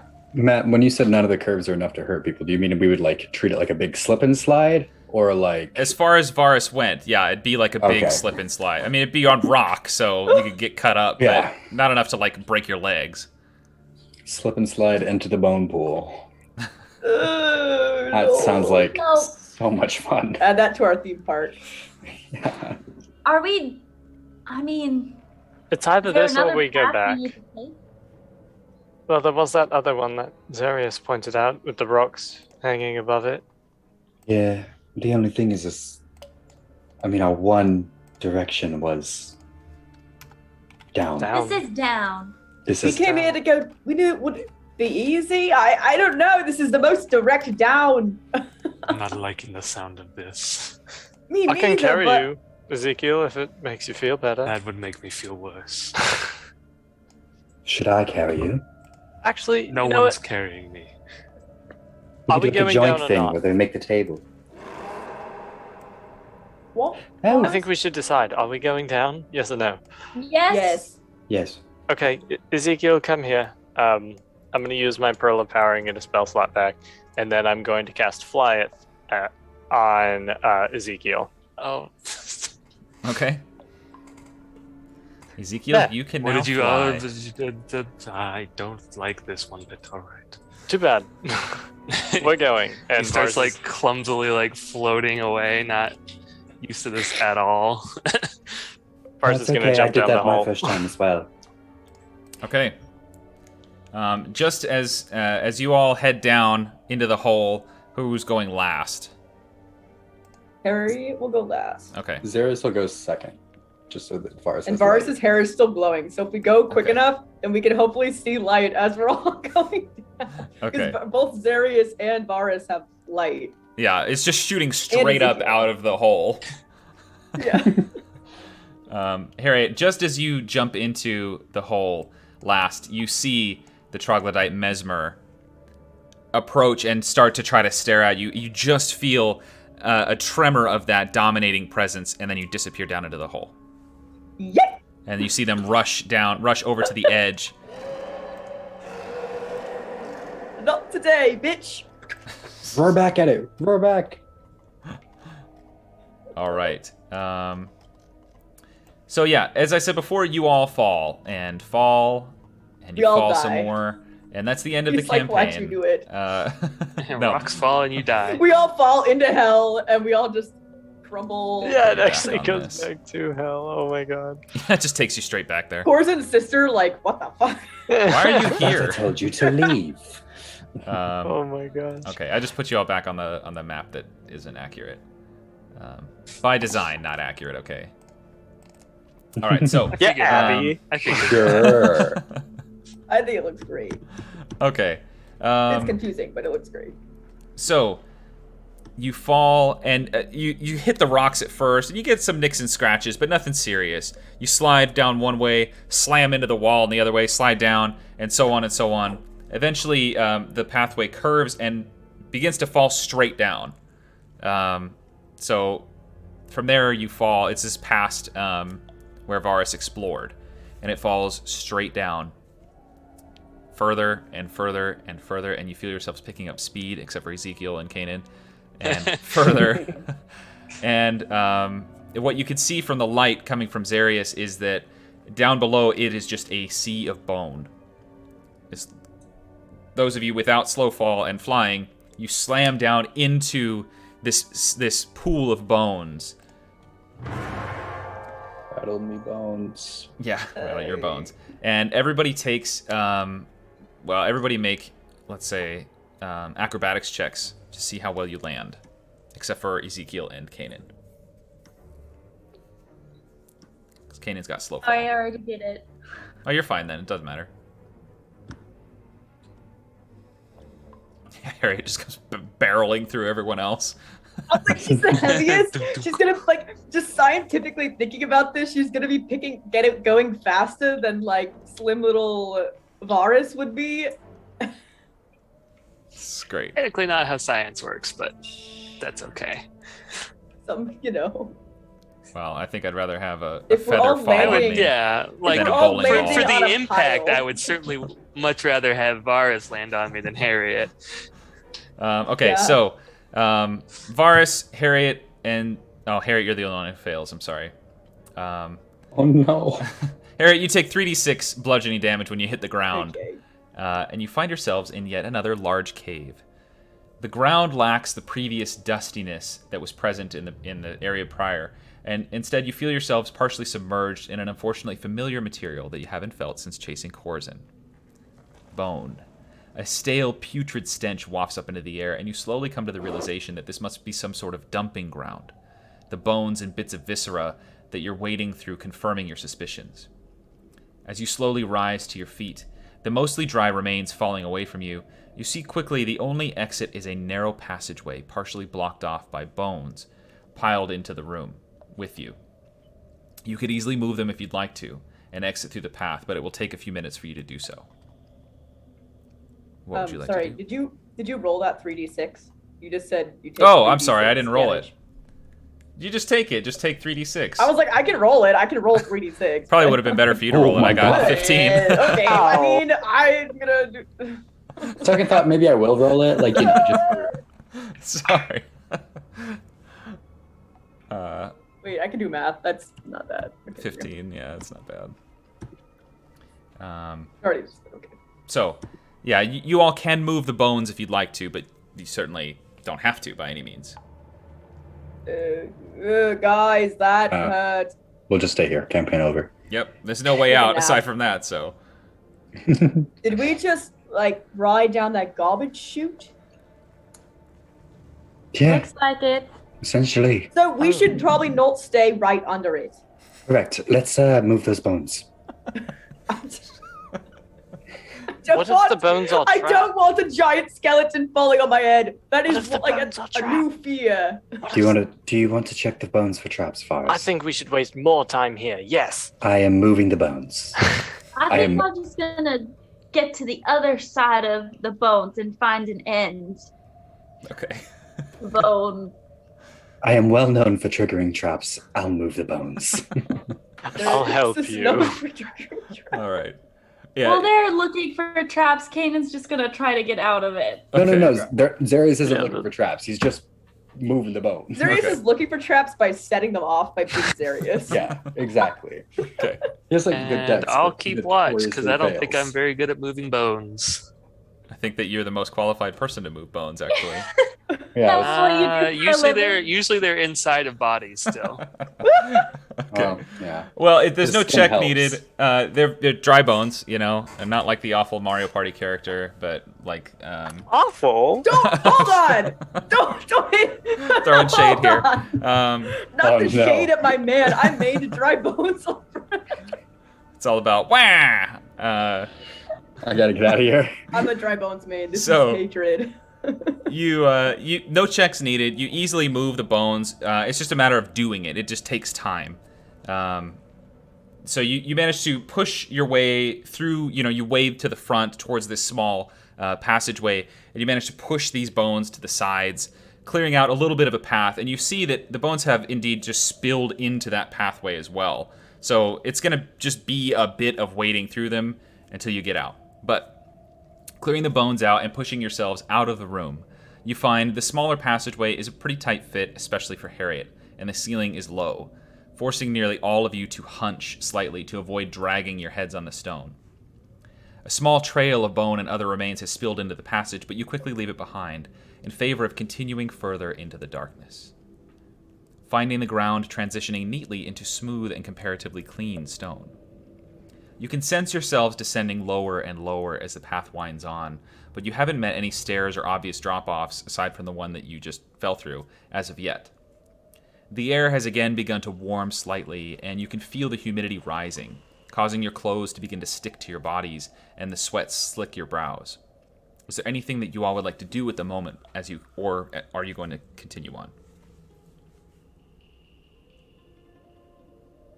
Say we keep going. Strangely, quieter down here. Don't know if that's I mean, they throw their trash down here for a reason. I don't think they frequent here often. Are they throwing their trash to something? Like. Oh. Do these bones? Is there look something like, that eats bones? I'm Aside sure. from like maybe broth? Is it? Do these bones look like picked clean, or does it look like it rotted off? Looks like it was rotted off, like like a chicken wing that you threw away, and the rest of it fell off. Yeah. I don't know. I don't know much about who lives here and what they do and what they eat, and maybe in the past too. These could be old. Maybe they're sacrifices, and nothing's actively getting to them, but by them being down here, it's some sort of tribute or payment, maybe. I mean, I'm just curious who we're gonna run into. Like, if the sacrifices, someone. Seems like most of the things down here are unpleasant, and we run into them one way or another. So keep walking. Yeah. I think when we decided to go down the rock slide of death, Went more pleasantly than we thought. We didn't get There's not really any going backwards either. not their furnace at least You yet. could have a better mentality about it. The rock slide of fun What? might make I it was hurt a little less. I was just speaking objectively. The rock at the slide end of the fun. slide, there was There is- death. If years from now you open a theme park, remind me not to go. No, Theme no. park. Rock slide of fun. Just drops you into Disneyland. a pool of. Careful. It's like a ball pit, but it's just bone. Yeah. All right. You push forward. Going. The narrow walls slowly but surely begin to close in against you, and you soon have trouble squeezing through it all. After a painful few feet, you finally see the pathway in front of you simply end. Fortunately, the ceiling has lifted, allowing you to stand up straight and stretch your necks and backs. Shel Silverstein where the sidewalk ends. As you do so, and you begin to crane your necks around and relax a little bit, you notice about 10 feet up the path continues in front of you going in the same direction. What would you like to do? Mad. Hey there, flyboy. Wanna go up there and tie us a rope? For those of us that can't. When you say go climb up, as do you well? mean straight up or slopes up? It's straight up. And by the way, you've been Yeah. walking for about an hour in this path. Ow. 2 hours. It's been quite the hike. Fly is Well, not Not Tries okay. to fly. Ah! I believe. I mean, I could Boss, do you want me to? Oh, Kanan, do you want me to help prop you up, and then? try to climb up as much as I can. I don't know how soft all the rock is here. Worth a shot? You can I- stand on Varus and I, and then. Don't stand on me, you'll break me. Yeah, probably I can That's help not a dig with at you. that. I'm the tallest, I think, so could be the closest. All right. And Kanan can climb up to 20 feet, Yeah. but if it's like super slick, not easy. It's pretty slick, but the gap isn't that wide, so you could stand and push your arms against it if you wanted to, and just shimmy up that way. Speaking of Matrix references, they're in the Chimney walls. crawl. So yeah, you could just climb up that way if you wanted to. It's only 10 feet about, so there's no need to make a check, especially with Kanan's climb speed. But you managed to pretty quickly jump up there. You didn't bring a rope with you, unless it's in your inventory. So No, Kanan's got rid of her rope. yeah, so you don't have a rope, but I do have a set of pittons if we want to create footholds.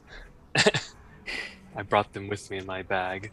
I could just put some of those up and we can climb that way. Sure. Oh, well, if you throw some rope, I can hold it up here. Zarius has in his inventory 10 hempen rope. I don't know if that's 10 feet. I don't know what that is. 10 rope. one, Then it's 10, the in rope's that 10 case, we can pounds. probably and 10 just rope set units. up- Oh, feet. that's what it is. Okay. Ah, yes, 10 rope units. I was like, I don't know what quantity of rope this is, but it's 10. Kanan, Then nuts. if you reach down, can Harriet pass you items? Oh, of course. You have All to right, throw it. I but- will.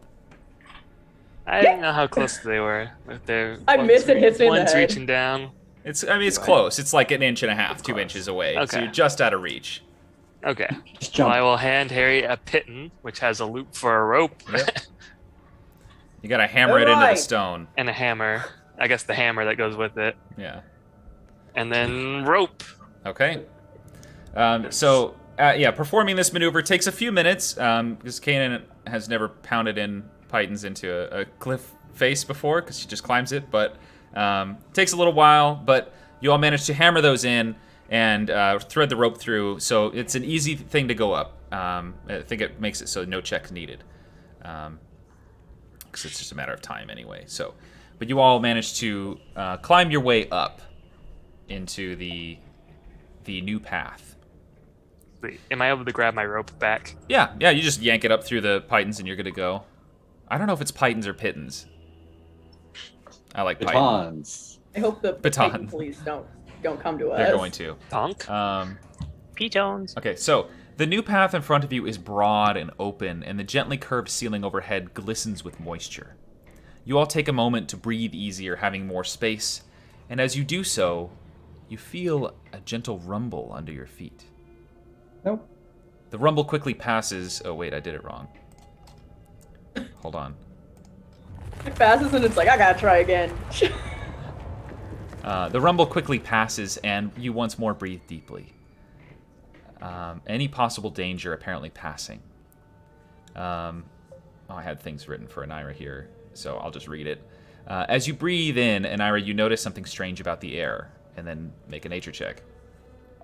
But Anira feels this sense of familiarity, like they're meeting a long-lost relative.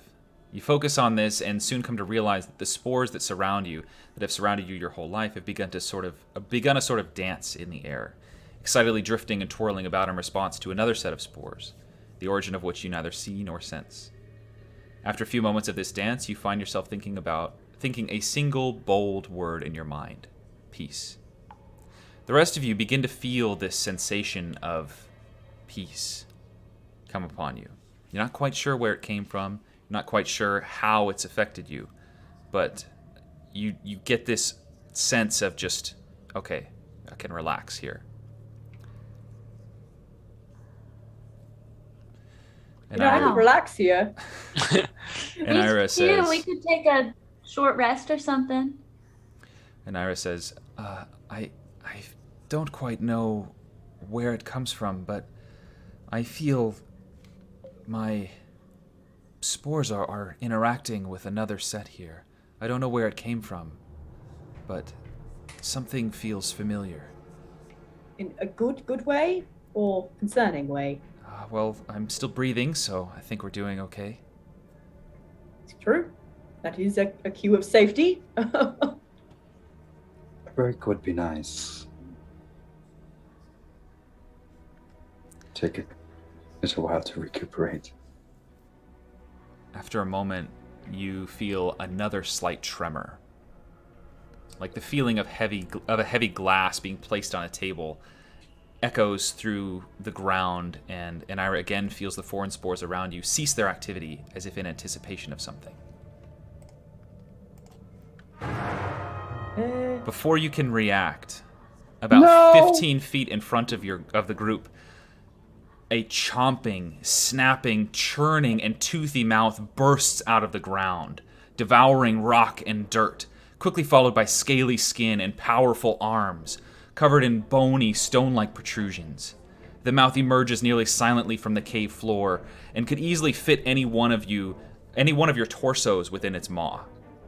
A hulking and muscular body pushes out from the ground beneath, leaving no hole in its place, and as the stone seems to shift and mold around its horrid body. And you now see 3 hideous yellow eyes darting around wildly, each positioned oddly on the body to provide vision in all directions. Powerful and claw-like hands grasp and snap at the air, and after a brief moment of two of the 3 eyes that you can see have locked onto you all. What would you like to do? Anara, I hope this isn't the nice feeling you felt. And Kanan's gonna pull out her dagger. Okay. We could just go... I'm gonna look... Yeah, go ahead. Oh. I'm gonna look for exits. Okay. You see the path in front of you and the path behind you. That's it. So we're not like in a clearing. Where are we kind of right now? Is So it still kind of the tunnel? It's just a wider tunnel. Yeah. A wider tunnel. Yeah. Okay. Anyone else? Varus, Zarius, Harriet? Are these like just immediate reactions, or like can we do a spell type thing? Yeah, just immediate reactions. Okay. Yeah. I mean, you can Zarius cast will something draw if you'd like sword. to. She was gonna cast like, oh, where am I standing? I guess. Well, I guess we haven't done that. Just like burning hands, like the cone of. Okay. Yeah. Just like kind of, trying to like make a wall between us. Yeah. Like... Sounds good. Varus? Just summon the sword. Okay. Sword ready. All right. Yeah. So Harriet, you cast the burning hands. Go ahead and it's a dex save, isn't it? Yes. If it will let me pull up. Obviously, the thing. standing where she's not hitting y'all. She's Yeah, not so reactive in it. But Aha, this is the part where I betray you for my lizard brethren. oh my god. What's your spell save DC? Oh boy, 16. 16. So it saves. Go ahead and roll damage. It says half damage on a success. This is where you find This out is my just real level name one. was Liz. It's okay. So 5 points of damage. Liz. I already told you my real name. Okay. Or did you? As the flames erupt out from Harriet's hands, you see the creature kind of like pat the flames out and go, "Ow!" Oh, Hello? Sorry, we just feeling really threatened. Hey, you could really hurt someone with something like that. That's That's no the way point. to treat a stranger. Who do you think you are? Throwing fire at Someone in random danger. people. everything we've met so far has either stabbed us or latched itself around our faces. And how do we know you're not a trap? Me? A trap? I'm surprised you don't know my name. I am Zorn of Clan Zorn. My father, Zorn, came before me, and his father, Zorn, before him. We're not a Oh, are terribly you, creative bunch when it related to comes to Zorn? names. Actually, my third cousin named Zorn, yes. Oh, well, Do you have a kid named Zorn? Unfortunately, I have not been able to sire any children just yet. Oh, you'll get there, Sire. Zorn. I believe it's never too late. So, maybe the reason that you're being bitten and poisoned and stabbed by all of these things is because you're busy throwing fire at everything you see. Well, a lot of them do it first. Do they? yeah. Actually, yes. Yes, one of them grabbed onto Vars's face. 2 of them, actually. That's me. I can One from understand the that. ceiling. Yes. One from. Oh, Why are you down here in these awful caves then? You know, the gems here are few and far between, but maybe you aren't in search of gems after all. In fact, you, looks at Zarius, have some diamonds, don't you? And you, at Kanan, opals. All of you, gold. what the hell?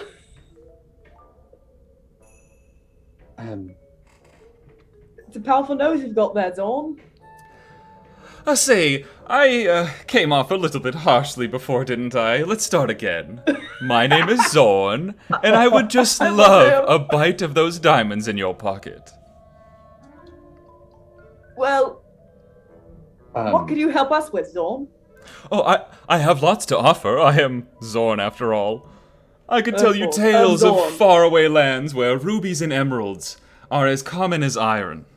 I We could tell can you... find the nearby lands that we're in right now, not far away. I could Like tell where you... the gifts are.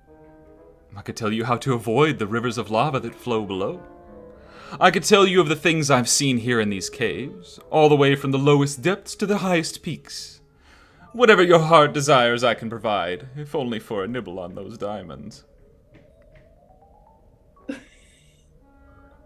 Yeah, I think we're trying to find the gift. I don't know the gift. Well, never then I heard of guess the no gift. diamonds. Actually, yes, I can tell you about the gift. The dangers that lie ahead between you and the Gith. The creatures that lurk in the dark. But first, I am just so famished. My spirit will revitalize if only I had a bite to eat. Can I flip a gold coin at him? You can, yeah. Go ahead. I will. Okay. He snaps it right away and says, "Oh, but a morsel. If only I had a diamond." You That said would just sustain a bite, me. Zorn. This is a bite to keep your tongue This wet. was just a bite. I did say a bite of diamonds. Not in that specific sentence. You said diamonds for information. Well, Not for appetizers. how much are you willing to give me? How much are you willing to give us? I can tell you the entire path there. I can give you a couple opals. Can I roll an insight check on that? Because his first Sure. reaction was, I don't know the GIF. Yeah. I Those- can't remember. Go ahead. Does the insight rank work as like a luck point, or is it a just call advantage before you roll? And then Yeah, you got to call advantage before you roll. All right, I'll do it that way then. Okay. Pew. 27. Okay. You get the sense, I mean, this is a very alien creature to you. You've never seen anything like this before. It seems much more interested in eating than it does in, like, giving you the most accurate information. But it's also, like, it doesn't seem like it's trying to deceive you. It just is way more focused on getting something to eat. And if it has to fudge the truth a little bit to do so, it might do that. But in response to Kanan, it says, "Those opals are a delicious snack, which I'll happily devour from you. But they aren't quite as filling as the diamonds. And they go right to So- my thighs." We use diamonds quite a bit. So, how about I give you quite a few of these opals? You give us your information, and then Zarius will decide how many diamonds that information is worth.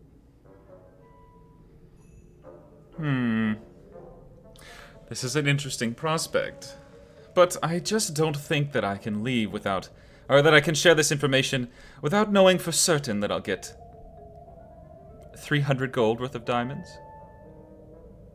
Who else are you going to get diamonds from if you don't wait for ours? I could sniff them out through the caves. I thought you just said there wasn't too much down here. He pats Did his say belly. You that. do seem rather desperate. Pats his belly and says, "Where do you think they're going?" Wouldn't know, I don't need diamonds. Are you Well, I interested in other types of gems? What do you have to offer? Well, I have a certain friend that if you ask them nicely, and if you help us, we can ask them nicely, that can bring you to a place where you can eat as many gems as you want. They literally grow out of the ground. Wait, Oh my god. that's a good point. We have the box. I do come have the from the Earth plane where emeralds and gems are everywhere and growing out of the ground, so I just have to spend my time here. You know, I was sent away from Clan Zorn in order to grow some maturity and responsibility. And I'm talking about a place where you don't have to go very far at all. They're all just right there waiting for you to come and eat them. And no one comes and picks them. No, it would be all yours. And there are no horrifying monsters there. Not at all. Is there stoned?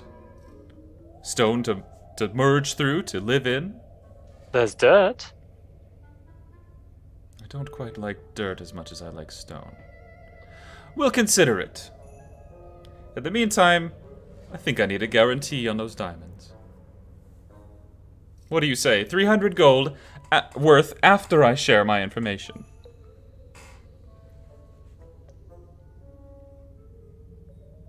Provided your information is worth it and accurate. Well, you won't know if it's accurate until you go there. I'm certainly not going was to gonna wait that say. long. So why not come with us? I don't like what's ahead. That's why. So how are we to know that you know what's beyond it? If you're not willing to go there. I've already been there. That's why I know I don't like it. Got a He point. does have a point there. That's fair. You said, I did say specifically beyond it. I've gone all the way to the bottom. That's why he knows he doesn't want to go there. So Fair how enough. about 200 gold? We guarantee 200 gold of... It's not really how Diamond. it works. I only have a diamond worth 300. I can't shave a bit of it off. Oh, I can break that for you. Oh, you can't. You do breaking here. Can you do break exchanges change? I can just crack it, you know? Like, what is the with expression? your hands. Crack an egg to make a few omelets, or whatever the phrase is. You can. Yeah. Okay. We can do 300. That's fine. I do want to see you crack the diamond with your hands, though. Very well, easy. It's no problem. Part of the deal. We are so good at And I negotiating. trust that I'll get those opals as a down payment. Oh, yeah, and Kanan will hand him what she thinks is, like, about 150 gold of opals. Okay. You can let me know how much that actually is. 'cause It was about 225. What's... Can that just be 250? That's so fine. I can do easy math? That's fine. Okay. So you reach out with the bag of opals, unless you're handing them one by one. Yeah, I'll hand them, like, a couple at a time. I Okay. don't want to just give him all, like, the bag. Okay. Each time as you hand them, he's just throwing them up in the air and they're falling into his big mouth that's in the center of his body. And it's just... He says, oh, that just hits the spot. Opals are such a delicatessen. Well, so... I think that the point of our confusion before is you were talking about the Gith, which I might know by a different name. Do you know about the Illithid?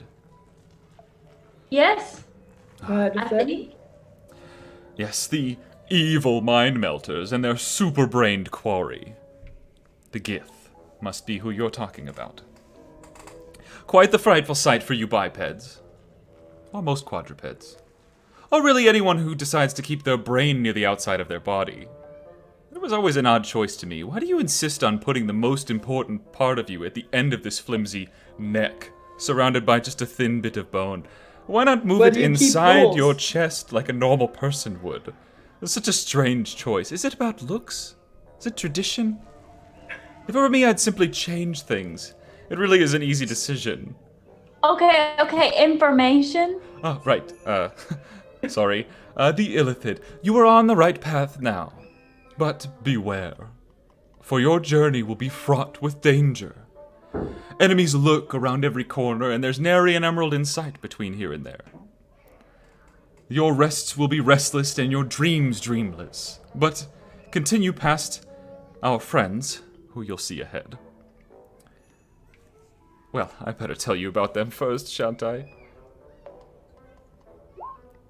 Nearby, you'll find some collectivist companions. They are quite old and know this world better than I could ever imagine. I think you'll quite like them. And they will certainly be fond of you, though with stones like that, who wouldn't? Many creatures passing through come to see them as friends, allies, even family, given enough time. To some, especially those shorter-lived and violent, like the Troglodyte hunters and the humans, no offense, they seem to be stagnant, unmoving, only growing in the dark and out of sight. But for those with patience, those who want to see the world from a new perspective, those willing to sit in the dark to find a new light, they will change your lives forever. Some find them off-putting. Certain of their cousins can make the less constitutionally formidable ill or even die, but this only happens when they are abused. Truly, they should prove to be a major asset and a resting place for your weary selves, safe and secure against the other dangers of these caves. Now, about those diamonds. Is anyone here clear about how to get to the Gith? We just continue on this path? That's what it sounds like. There's no turns or nothing, it's just right there. I guess I can tell you the rest of the way. All right. Darius, take notes. Continue past our friends, and you will soon find a split in the path. Rather than choosing either one, simply glide through the earth in the center, and you will find a path after a quarter mile or so. Okay, we don't glide. Well, you can't earth glide? Travel must be so difficult for you. All right, in that case, you'll want to take the right path. Like the one on the right. Unless there's Not some like- other right. But Not the one on the left. The one on the right. The correct path. The one on the right. You know, you hold your hands out and you make the L and... just making sure you make the L. He's like not completely humanoid anatomy, but his fingers still like Yeah, He's Arna's got hands, like, claws. down. He's got claws. Yeah, he's just like... you do the make L. the L, and then- L. I like how he's... You'll take the right path. The cavern will Talking open the up alphabet. into a vast chamber, large enough to fit an entire city. There you'll find the slumbering tombs of the giants of old time, before the plains were split asunder. Be wary. The denizens there have neither gold nor silver to satisfy your hunger, and quickly turn to violence if provoked. They and their pets are quite troublesome.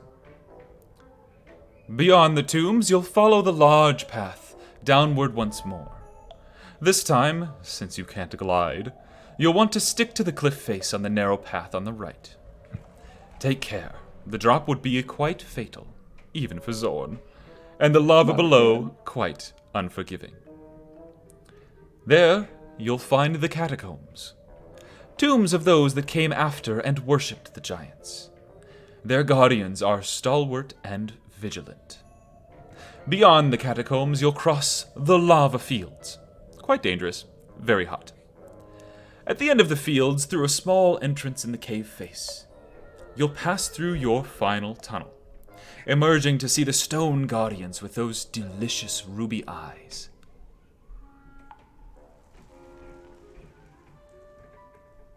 All right. Did And they have then- ruby eyes? That sounds like what we ran into outside of that desert place near Falderstedt. Yes. That desert place that's kind of related to one of our dear friends. Zarius. Mhm. Yes, there is supposed to be one here. So I would say that sounds pretty accurate to me. I think we can trust this. Information is Trust you to know where diamonds and gems are, so. But wait, don't you eat these things? Like the gems? You think I'm going to eat their eyes? I'm not a barbarian. Plus, they're pretty tall and I can't quite reach. Earth glide through the freaking statue. Yeah. That is the extent of my knowledge. Now about those diamonds. Very well. I'd say he and then they, it. What's your pronoun, Zorn? Zorn. All right. I'd say Zorn and then. Zorn. Zorn. Zorn. And now Zeus you're will take speaking out. my language. Sirius will take out New neo pronouns just dropped. Zorn. a 300 gold piece diamond and hand it Okay. to him. Be like, okay, now split this in half. He grabs it in the claw and he says, "This is... Yes, of course." And he just, like scissors, just cuts the diamond in two. Whoa, Zorn, that's impressive. That's so cool. All right. And he just holds it up and slowly lowers it. And you see this hideous, it's like it got all these little nodules all over his tongue come out. And it just wraps around it. And you hear this sizzling as the diamond begins to dissolve. And then he sticks it in his mouth the rest of the way. And then the same with the other half. What does it taste like? It tastes like diamond. Oh. Well, my hunger satiated. Be off on your journeys and I will be on mine. I hope we meet again after you've gathered some more of those tasty morsels. Perhaps we can swap stories and stones once more. Ta-ta! Ta-ta. And Zorn slips into the stone wall to your right, blending seamlessly into the solid stone face, leaving no trace behind that he was ever there. Well, I hate that thing. I thought he was quite nice. It's very That's- quaint. Is that sort of encounter normal for you? I You mean, know, there's the werewolf trader. I don't I want to thought he know. was Let's rather keep pleasant. moving. of all the things to phase through and out the wall, I mean, ranking things on the cave so far, Zorn at the top. They're Yeah. cooking like a giant mole that came to eat us. How are we looking diamond-wise, Sarius? No, not too bad. Okay. I could get everyone here once. I only keep track of your gold, not your diamonds, so. Everyone here once is. Wow. Well, he's got one that would have to be done within I think it's 60 seconds or 2 minutes or somewhere in there. It's one shorter one, and then he's got 3 500 gold piece diamonds. So those are the big ones. Do we want to rest now? It sounded like the journey ahead would be much harder. So He said that there were some friendlies or friendly things pretty close. Well, he said it was after our friends who like to devour brains that are kept on the end of necks. Oh. No, he was just confused at why you all keep Oh. your heads. Yeah, that was just him Okay. remarking on it. I'll be right back. So maybe we could try to rest here. If something interrupts, we move, but. At least a short I rest would be think- nice. I think Yeah. we would be fine here. I feel like there's nothing. As fine here as we could. Yeah. I think Maybe we Zorn will take come back. watches. Oh, are we sleeping? Oh, we don't have to sleep. I don't know what time it is. I was thinking just take a moment. Plus, I'm not tired. I'm not tired. No. I'm not tired. I feel perfectly I'm ready to good. go all day. I'm not tired. I'm not tired, man. Stop, I'm actually gonna yawn now. You need to stop. What? Sleeping. So we're just gonna vibe for a little bit. Gotcha, Abby. Every time someone says yawn. Uh-huh. I'm okay with just taking, a 30 minutes an hour. shorter rest. A rest that's not as long as others. But like a more condensed time of pause. Yeah. Yeah. Yeah. Like an hour or so of Light menial activity, tasks, light like- activity or resting, Yeah, I could make tea with. You could make tea. sounds good. All right. We're gonna talk about it or actually just rest. This is part of the rest. It's a light Ezekiel said, activity. "I'm putting my earbuds in. Shut up." Okay, so as you rest, Zarius, I'll let you know your armor's in pretty bad shape. Yeah. You're going to need to spend time mending or otherwise repairing it in some way. Do we have a blacksmith in the party? Yeah, he might go Let to me just pull out my pocket forge. Harriet and ask us. Is there anything we can do while here? I mean, this is kind of. Is there anything we can do while here? You can cast mending, yeah. A lot A of lot the of times. a lot of the problems in it are it's like at the joints, so the soft material connecting the different pieces. They were pretty accurate in their hacking in there, so. So if I did a lot of, if I spent the short rest mending it Yeah, a lot, it'd be fine, yeah. Okay. Um, I think you might have lucked out. I think I could make this at least better. Well, that is all I ask. There's not really much we can do. It's not like you have a pocket forge or anything like that. Pocket forge. just wait, it's coming. I'm waiting for my pocket forge. Level 11 magic item. It's like a bag of holding, but just for forge stuff, so you can It's like a little tiny. pull out an anvil, pull out a. Just get demiplane and build a forge in your demiplane. Or instant I'm going fortress. to- Duh. Yeah. Duh. Fortress. Fortress, okay.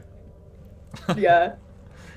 All So right. while you guys are making tea and whatnot, I figure I'll practice a bit on my fiddle if that doesn't bother you guys. Absolutely. Please. Works for me. And Kaden's just gonna play a kind of gentle, melancholic tune, Okay. kind of reminiscent of like Adagio of Strings, Oh, okay.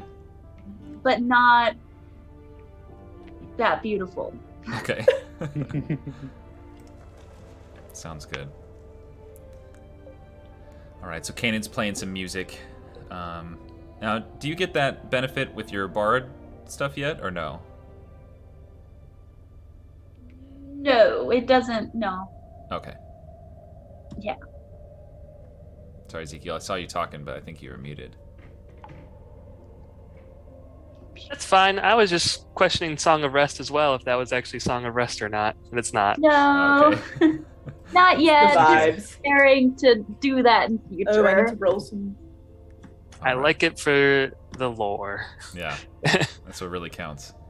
I know how short rests work. Mars will take a moment during the short rest to recount his middle name list to Zarius, Okay. which Darius took very detailed notes. All I right. can do. Okay, they may just. Okay, there's a million because I wasn't rolling. Sorry. So for your notes, Zarius, it's Varus, humble, dangerous, self-indulgent, the horny one, flatterer, only one way to find out, head Chantelimian. Self-indulgent, horny, dangerous. Not saying it again. I know. Only one way to find out. Okay, so find out. And that's only half of First. them. Yeah, I was going to say, I think you missed flattering. No, I did say that one. Have to put that on a shirt. I'd wear it. The list I've got is flattering, danger, humble, self-indulgent, horny, danger. Only one way to find out, head first. So, well, keep updating it as we find out more. This is not in character, but maybe it is. I don't know. Harriet just nudges Varus and is like, "Do we get second wind back on a short rest?" You know, when I take a short rest, yes, I do feel my second wind come back to me. Thanks. Just sitting there like, am I making this up? Am I I feel a little better, but I don't know. I can't tell. The answer is yes. I don't want to try and use it, and then I've used it again, you know. And No, I get you. No, I think in fact I'm sure that after an hour's worth of resting and recuperating, I feel a second wind kind of returning to me. you don't get like a handbook or anything when you just like start wielding a weapon. Like, I did. oh damn, no one gave me it. Maybe it's because it's your family, and you know. I'll make one for you. I mean, the notes are pretty short. Since Darius Wow. has got his armor off for Rude. Harriet to repair, he's gonna like go and turn his shirt around and like try to get some of this slime off of it. Okay. All right, sounds good. I could prestige. Never mind. Not it. Okay, so one end of the quarterstaff casts mending, like it's like running the quarterstaff like along the lines, pauses, shoots prestidigitation at your shirt a couple times, Oh, goes back to it. well. This is all I did with magic for 20 years, Zarius. All right. Okay. Well, with your short rest coming to a close, I hope you all used your hit dice that you wanted to, got those hit points back, got your benefits from a short rest, key points and spell slots and whatnot, and got your relaxation in. So you continue forward, I assume. No, we're going home. Just all right, we're Hear out. me? Now we're done. Are we intending to break in the middle soon, or should I wait? Oh, we to can. rest, Yeah, or we can should take I a break. just That's run? fine. Yeah, let's take a break. We'll come back in sure. 7:15. Does that work? Nice. Absolutely. Okay, cool. Yeah, 7:15.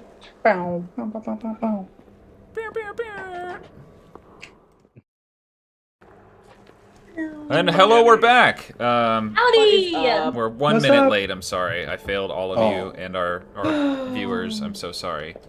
Miss Sue. Okay, yeah.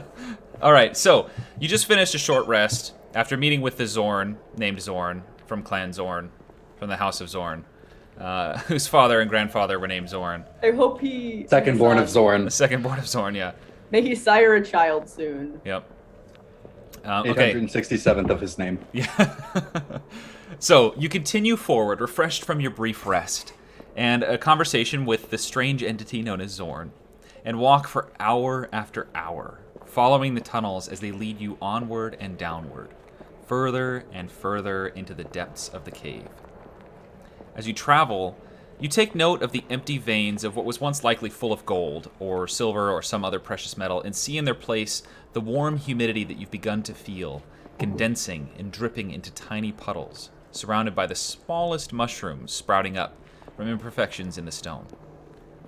Bits of color that you can't make out with dark vision, unless, Ezekiel, are you carrying your lantern, or Harriet, you have the I've got a light on? lantern, yeah. I haven't So- put it out yet. Just making sure. I don't want to give a description that you don't see. Bits of color of blue, purple, green, and white swirl together to create a surreal and beautiful pattern on the caps. And you can't help but stop for a moment and admire them.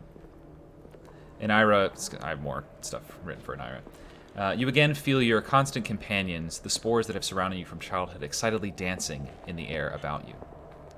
The warm air around all of you has grown thicker with humidity, and as you continue, you notice more and more of these pockets of mushrooms, sometimes all the same and sometimes dramatically different, but always with vibrant displays of color in mixing patterns. Pushing further down the winding caves, you notice the mushrooms beginning to grow larger and larger, with clusters spilling out from the empty veins onto the cave floor and climbing their way up the walls and across the ceiling. Soon, the pathway has been reduced, not because of a narrowing of the stone, but because of the heaps of mushrooms clamoring for real estate along the edges of the floor. At this point, all of you begin to feel a certain tightness in your chests, like walking through a flowery meadow when the pollen and flowers are in full bloom. It isn't uncomfortable, but it's definitely noticeable.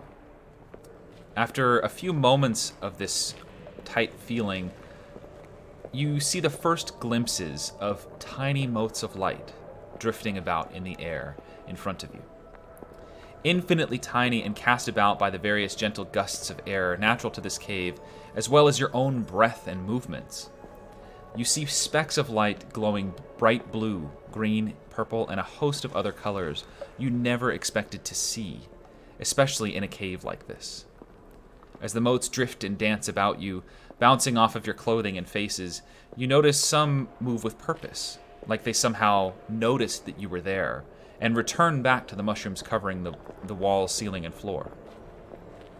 Once the bits of light touch the fungi, a bright and iridescent flash of colors flares across the surface of the mushrooms, rippling out from the initial point of contact in both directions and all around you, revealing the rest of the tunnel in front of you, soon ending in an enormous and open cavern, covered similarly in mushrooms that hang precariously in large and small clusters from the stalactites dangling from the cavern ceiling.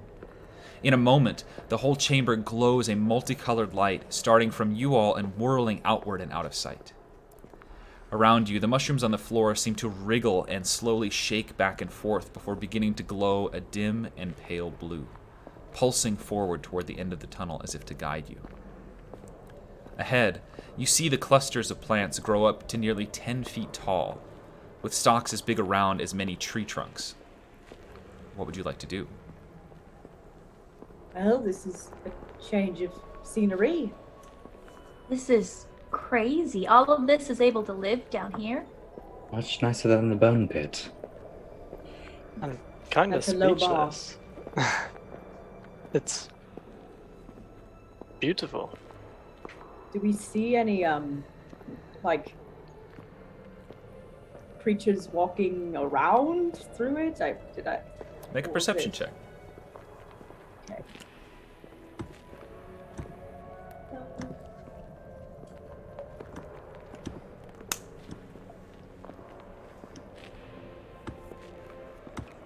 Yeah. 6. You don't see anything aside from the dazzling display of lights inside the large cavern ahead.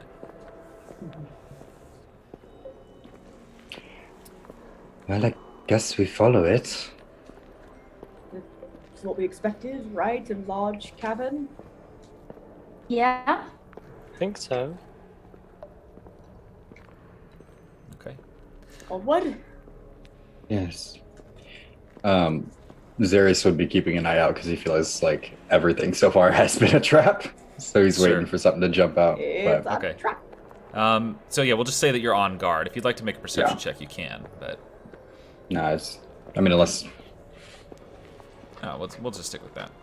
You take a few intrepid steps forward, cautiously, slowly, and as you near the end of the tunnel, the huge clusters of mushrooms on either side begin to glow greens, purples, and oranges, and after a brief instant of shuddering, you see first 1, then 2, then 5 and 6 stalks uproot themselves from the stone and take wary, heavy steps in front of you, standing in the path leading into the large chamber, blocking your way.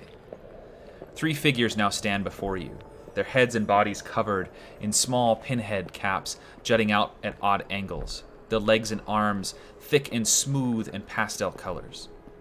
Bits of rock and dirt still cling to their bodies, and their heads show a massive display of brilliant shades of the same colors you saw rippling outward. As you look, a somewhat recognizable face begins to form on each of the figures. 2 vacant holes resemble eyes, and the figure takes on a somewhat expressive face, like you can recognize the different features. In the largest and closest figures, black eyes form with bright yellow pupils, and the figure stands proudly, arms relaxed at its sides. After a brief and shuddering breath, like a long sigh after a hard day's work, the largest figure considers you for a moment, looking you all up and down, its gaze resting on Anira. And you watch a makeshift mouth begin to form, the plant matter splitting like tree bark. The creature speaks. "Spore child, will you speak with us?" And Ira looks around and kind of, you see her raise her hands up, feeling presumably the spores that surround her interacting and mixing with the ones from the cave. And she says, yes. At the response, the weird mushroom thing and the two behind it exhale heavily in unison, sending a thick cloud of rose-colored spores filling the air around all of you and completely blocking your vision. What would you like to do? Anira, Wait. is this safe? Why can't we see? Maybe this is how they speak. I don't like this. More to the point, are you all holding your breath or are you breathing? No. Oh, Aiden was talking. She's yeah, breathing. Zarius was talking. Ezekiel's holding his breath. Okay. And Ira didn't instantly freak out, like, oh, these are the evil mushroom spore people. Oh, these are the bad So- mushrooms. Harriet's not. Okay. So Ezekiel, make a Constitution saving throw. Okay. And I get advantage. Yeah, you can hold your breath for a number of minutes equal to your Constitution modifier. So 2. you have 2. So 2 minutes, and then you start to suffocate. So this will be your first roll after 2 minutes for suffocation. Oh. If you want to wait 2 minutes to hold your breath, that's so. I just had. I mean, if it gotta gets say hard to, if it gets hard to breathe, then he'll probably stop holding his breath. So the rest of you breathe in, and after a moment, you feel kind of dizzy. This like a real head rush, like that first sip of coffee in the morning or that first sip of alcohol in the evening, kind of hit you, and you begin to hear your friends talking.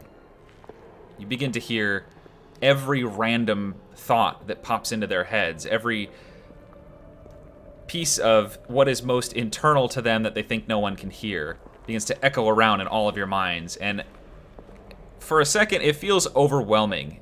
It's like 5 people just shouting in your head all the time, and then you hear a voice kind of erupt across all of it. Peace. And all of your thoughts quiet. Ezekiel, you're still holding your breath and are unable to hear or experience any of this. Now I experience that every day. It's called the spirits of the dead. That's true. So those of you that breathe, the tightness in your chest instantly abates, and you find that by will of thought, you can communicate with each other. The creature in front of you, the mouth disappears and forms back into the mushroom that it is. And it says, speech in your way is painful for us.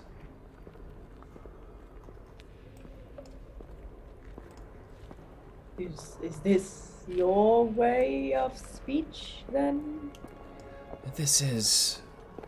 We all speak with one another in this way. That's a lot of trust. It is. Go ahead, Brandon. For ease of purposes, once Ezekiel notices that his friends aren't all suffocating and dying, he will release his breath and breathe in the spores. Okay. All right. Yeah, you have the same experience. That sort of tightness abates, and you have that head rush. Then you begin to feel other thoughts around your own. Something that's not totally unfamiliar, but it's nice to hear friendly voices instead of those that are just chaotic. Do we hear Ezekiel's chaotic voices? No, you do not.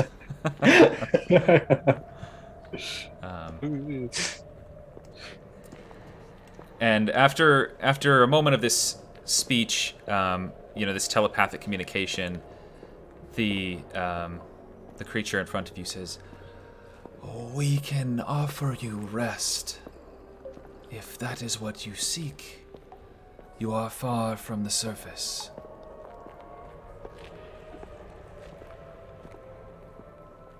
I mean, a night's rest would be nice.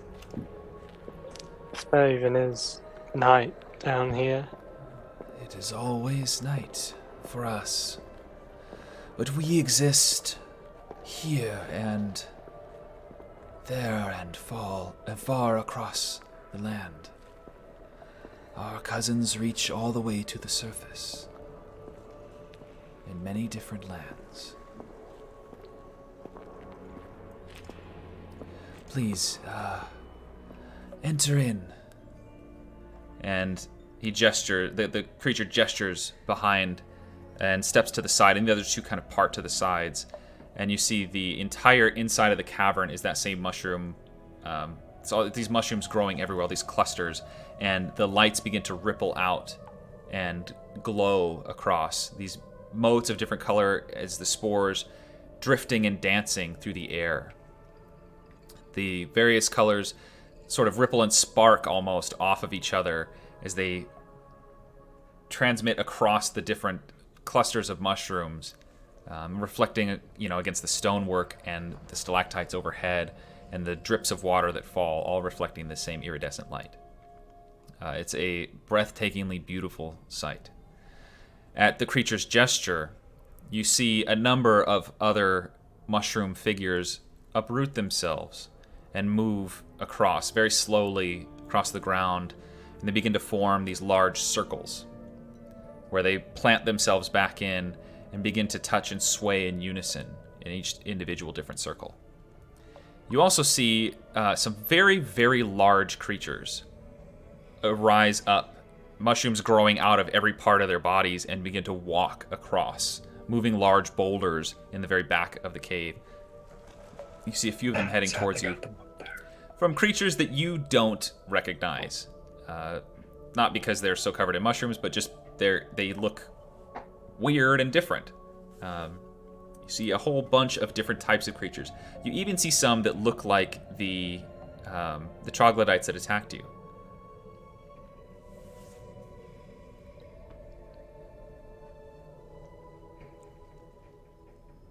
The first creature that engaged you in conversation, as it gestures, it leads you into the space,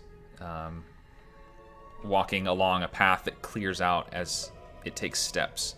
It's walking very, very slowly, but, it's going. Are you following? We're in real deep now. Is he wanting us to stay here? Probably. For the night, at least.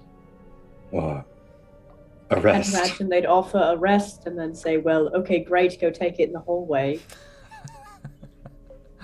Oh, are we sure that... Sit outside. They're like, great for you, get out of my house. What were you saying, Ezekiel? I don't think we're sure of anything. Possibly it's... I don't really want to say anything right now.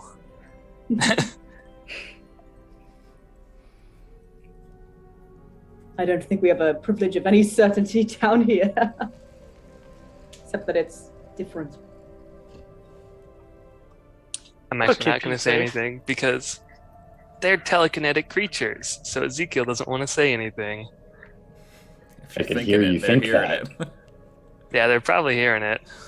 Yeah. If you'd like to keep your thoughts private, you can make, I guess it would be like a charisma check. Yeah, because it's your will of thought, so. Nah. Okay. Just be Ezekiel cautious doesn't know how about your these. thought. Yeah. Ezekiel doesn't know how these work. Yeah, he is being careful. Same though. word over and over and over again. Okay. Spaghetti, spaghetti, spaghetti. Boris, we can hear you too. Oh, sorry. All of your thoughts are dominated by spaghetti. No! The spores are like, what is this? What is spaghetti? So the creature leads you into a large stalagmite that rises up in the center, just covered in mushrooms. They all seem to be a specific type. They're very thin caps and this bright iridescent blue that sort of just glows and hums almost and emanates this light outward. and it seems to go up the entire length of the stalactite that reaches to the ceiling. It approaches that, and there's a space around the side that is open and bare that seems to have been cleared out specifically for you all. But all around it is a host, just a field of mushrooms that raise up everywhere all around you. The floor there is this nice, damp, black soil that's very, very rich in texture. But it'd be good for mushroom growing, but maybe not so comfortable to sleep on. It's better than stone, I'll say that. Upgrades, people. Upgrades. But the creature leads you there, walks to the end of the circle, the opposite end from the entrance area, and plants itself down again, and reaches its hands, claw-like hands, just sort of outward, as if gesturing like openly, "Hey, come on." He wants a hug. And it appears that he's like sitting. What would you like to do? Follow where he's gesturing. We sit down in front of him, or sleep, or something. Okay. You all are fairly tired, but it's not like, you're not exhausted or anything yet. Yeah. But as you all kind of sit down, the circle entrance closes with other mushrooms that come in and plant themselves very quickly. And you see a whole host of them begin to walk across the fields and examine all of you. They're very curious about you. And you hear a number of probing thoughts pop into your head. Nothing aggressive, just curious thoughts that start to kind of explore your minds and see the way that you think. And the creature says, "Oh, we apologize. We are not used to individuals." Sorry. Oh, we are just curious, that's all. Don't get many visitors, then? Oh, we have many visitors. All who choose to join us. Not the Borg. Oh no. We offer peace, serenity. We seek spiritual apotheosis, higher consciousness. Together we combine our thoughts, and we are one.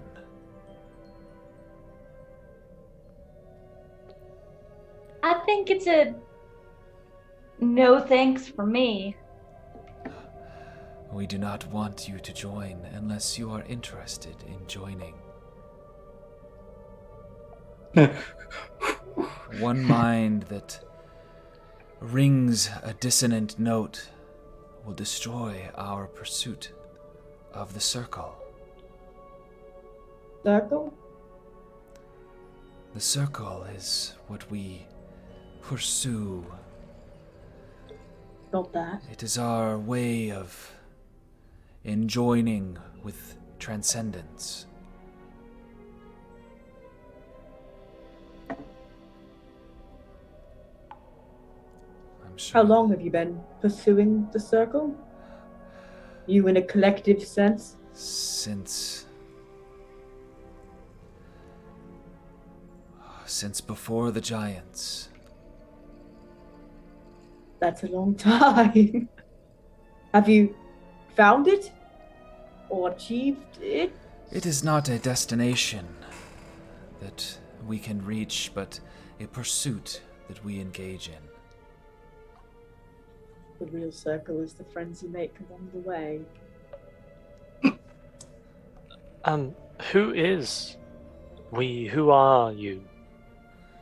Well, there is only we. We are known by the lower types as Myconid. Those who have not yet attained the higher consciousness.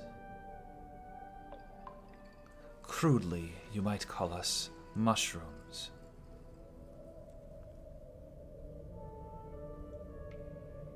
The way that you preferred to be referred to? Do you have Pronouns. Zone. Ours is like woke today. Like, Only this one can speak with us in our true sense. And gestures towards Anira. we us. Well, I'll just keep thinking about spaghetti then. Please, you must be weary, in search of rest, relief from your struggles.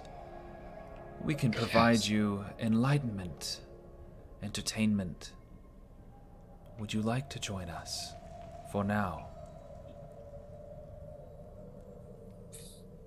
For a night. Yes, Very well. I like entertainment. Do you promise that we will not be forced to join you unless we so choose? Join in the greater sense, that is. Your hesitance is understandable. You have but one mind. You will understand in our way soon. Please, have peace. And you feel... Can I insight that statement? Yeah, Zarius doesn't Sure. like that. an insight. I'm very good at reading people. Yeah. It's a weird mushroom thing. So Yeah. you're not 100% sure. But this thing, it's a strange experience communicating with it telepathically, because at the same time that you're hearing one voice, you're hearing 1,000 different voices, 1,000,000 voices. And all of them seem very genuine in their desire to explore your mind in their thought of, yeah, lots of people come to see things our way. It doesn't seem like he's being deceptive about that. You don't sense any malicious intent whatsoever. There's no, like, we're evilly trying to conquer you. You do get a very keen sense, especially with those two rolls, you get a very keen sense that this entity or collective of entities, whatever you want to call it, is very old and is very relentless, I guess would be a good way to put it. It's just persistent with its desires to incorporate everything into itself. So that's what you get. Okay. As it finishes speaking in your mind, first one, and then two, and then a dozen, and then 24 of these tiny little mushrooms pop up out of the ground and scurry across the ground into the midst of all of you. And as one, they release these thick clouds of greenish spores that spread and fill the area. Not quite, I mean, they're obscuring your vision like mist, but it's not like blocking your sight from each other. And they just fill the air and the space around you. If you all would like to hold your breath, you can. If you're just going with it, that's fine too. With the flow. Sorry, what was this one? I said if you'd like to hold your breath, you can. It's up Yeah. to you. Okay. I think Kanan's also gonna hold her breath. Okay. Sounds good. Inira does not hold her breath, and after a minute, what's your con modifier, Kanan? 2. +2. Okay. So after about 2 minutes, 2 minutes, the spores begin to dissipate and just fall gently to the ground, laying around you. You don't feel any adverse effects, the two of you, for not having breathed them in. You don't sense any aggression from anybody. But the rest of you feel your minds kind of leave your body, in a sense. You are still you are still there, but the boundaries between where you are and where the next person is kind of blur and shift. And you feel your thoughts mixing together with theirs in a way that helps them to all... It's like you're all working towards a common goal. You're all trying to think on the same problem and find the solution. And after 10 minutes of this. So I don't know if the rest of you, if you two want to do Ezekiel or Kanan, if you want to do anything in the meantime, you can. I'll get through this description.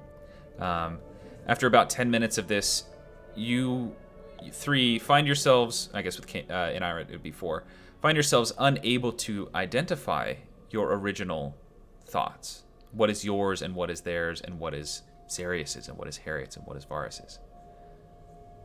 But you feel in this moment of elevated consciousness, you could say, you feel a sense of community, like you belong here, like you've always belonged here, like this is your home and should remain your home. The trust and the comfort that you feel is immeasurable. All of the strife of the world, all of the fighting that you've been doing has faded away, and you find yourselves at peace, thinking in terms of thousands of years rather than several hours at a time. The struggles of your old life have vanished, and you find yourselves enjoying the levity, the brightness, the wonder of life growing. After another 5 minutes, you feel these thoughts retreat from you, and at first you begin to miss them, and you feel an emptiness, a loneliness. It's very intense. And as you are drawn back down into your own body, your own mind, you feel utterly alone. And you are back to being one person. I immediately hug Varus. Me too. Yeah. Varus also hugs himself. Not that I'm... You're still there, right? Yeah, and I'm not going anywhere. All right. Damn. Maybe they've got the right answers. Certainly got something nice. Just comforting. You see, Inara looks particularly shaken up at this, at returning to herself. Have you done that before, Naira? No, Connected in that way? I have not. Part of my circle, my training, spoke of things like this, but I assumed they were legends or stories. Nothing that could really exist. But I feel at peace here. It's strange, hard to explain. I have had these companions, and you see for the first time, all of you, the spores that surround Inira slowly become visible. A gentle, shimmering glow of this bluish energy kind of filters around her, and for the first time you all can see the invisible spores that surround her at all times. She says, I have felt isolated and alone my whole life, like there was no one else who could understand me, and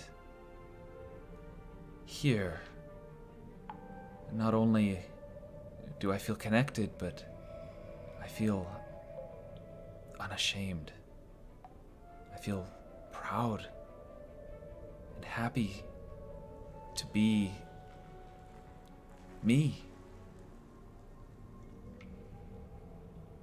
I think I have to stay.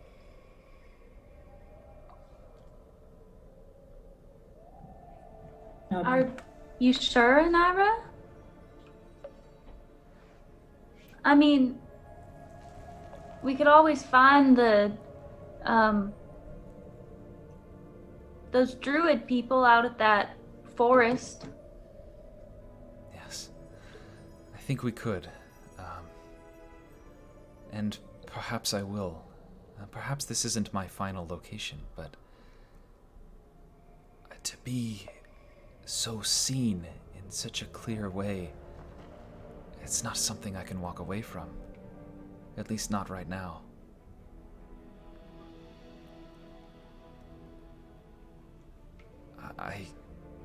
I've had these, and she kind of moves her hand through collecting some of the spores, and you see it just a loose pile of them, I guess, for lack of a better word, in her hand, sort of slowly drifting away. Because I've had these for so long, and always they were the object of my ridicule. They were something I hated. But it was me. And only now do I understand I no longer hate them, but they are a gift. They are something to be proud of. I should be happy to be me.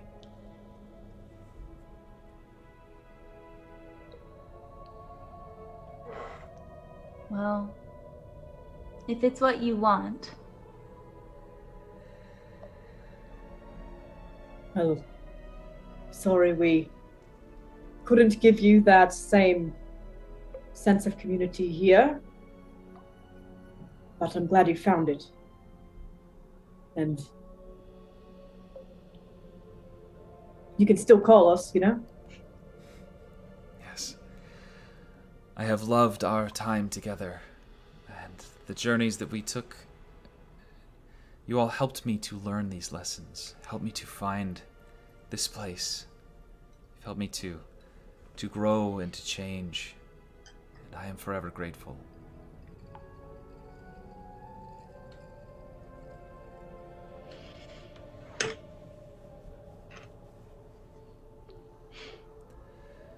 We can spend the night together and reminisce about old times and tell each other stories, but when we wake, you all must continue this journey without me.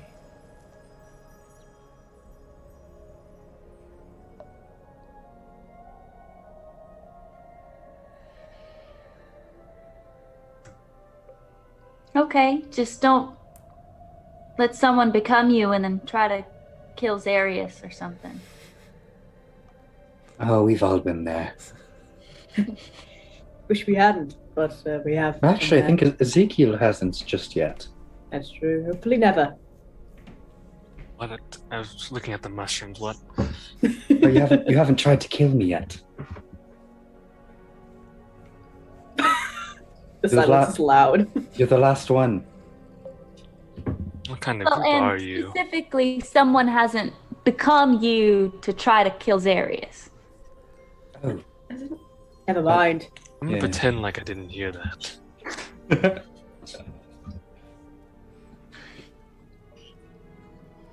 The original creature that is sitting with you all says, "We welcome you among us for tonight, or for a rest. You can stay as long as you like. And like this one here, you may find that you desire to stay for longer. We welcome that as well." So, What you have is truly beautiful. Maybe I envy it even. But it's not for me quite yet. I think peace is a little farther off of some of us. Got some things to finish up first. Well, enjoy your isolation, your loneliness. You know I do. It is your gift and your curse. Spaghetti, spaghetti, spaghetti, spaghetti. Varus, you're saying it out loud again. Oh, sorry. Darius actually joins him in the spaghetti chat. What in the flying spaghetti monster religion is this? Have any of you heard of tea? Mushroom tea. No! Yeah, see? God. That's like cannibalism. Hey, mushroom tea will A send little you for a trip. cannibalism is okay. A little cannibalism. That's a treat. Just a little nibble. I'm pretty sure, funny enough, Hannibal the Cannibal does serve mushroom tea multiple times. In the movie? TV show and the books. Oh, okay. So wait, are we making tea? I could really use some right now. I'm never gonna say no to tea. Make sure that you make enough for our collective friends over here. That's a lot of tea. Good luck. We only need a drop spilled into the soil, and we all share Not in the a lot. enjoyment. All right. Well, this is my vessel of peace, so I can share that. I'll make some tea. Not mushroom tea. Okay. Just grab a couple. Heathens. Shave a little off. All right. Just ginger tea. Well, The root. if there's anything that you all would like to do over the before you head to sleep, you can. Otherwise, we'll call it a long rest, and I think that's where we're going to end the session today. Ours doesn't sleep well that night. Serious either. Okay. They're cuddling. Yeah, we'll do all I of that believe it. at the next session. Okay. Yeah, we'll do the watches and whatever else if that's what you want to do. All At of that stuff. 5:30 next week. Yeah, at 5:30 next week. Thrilled to play this session. It was a lot of fun. I had a great time. Hope you all enjoyed the mushroom cave here. Got a little outside of the stuff that I actually wrote, so most of that was Hey, off it's the good. cuff. That was fun. But, We love it. Yeah, it was Zorn, really good. iconic. Absolutely. Zorn is so fun. I love Zorn is- that. My notes. One of your best on Zorn. NPCs. Yeah. Any NPC, Love okay, the immediate rule for me is any NPC that says ta-ta is an instant win. That's how you know, like, that Ta-ta. flavor of Matt NPCs is like, that's, Yeah. if we're like talking about like Matt's NPCs, one of them is like the ones that say ta-ta. They always send me, I love every one of them. Oh my goodness, that lady at the start when we fought that manticore. Ta-ta, like it gets me every time. My notes on him were Zorn stones for stories. Yeah, The the first zone door. directions. So hopefully that gives you a little bit of a map of what's to come. A few Oh, Yeah, things there. he was surprisingly helpful. I googled Zorn 5e. Those things are terrifying. Yeah, I they're gotta freaky. see now. I thought it. My pronouns are Zorn is one of my new favorite things. What? Okay, well, that's where we're going to Oh. end the session. So anyone who would like to follow us, we also have a YouTube channel that you can watch all of the previous episodes up to when we started streaming. So not all of them, but up to where we did Comic-Con in the real world. And yeah, if you'd like to follow us on YouTube, you have to search up the channel because we're not cool enough to have our own link. It's just search up Baggage Claim D&D, and I'm pretty sure we're the first one. And I think the link is in our Twitch it bio. If you can just click the links to our YouTube or Matt's YouTube on Twitch, I believe. So Correct. Yeah. So anyway, thank you for enjoying this story with us. It's so great. Thank you especially to the players. I really enjoy having you all play. So, and that's where we're gonna end it. So we'll see you next week.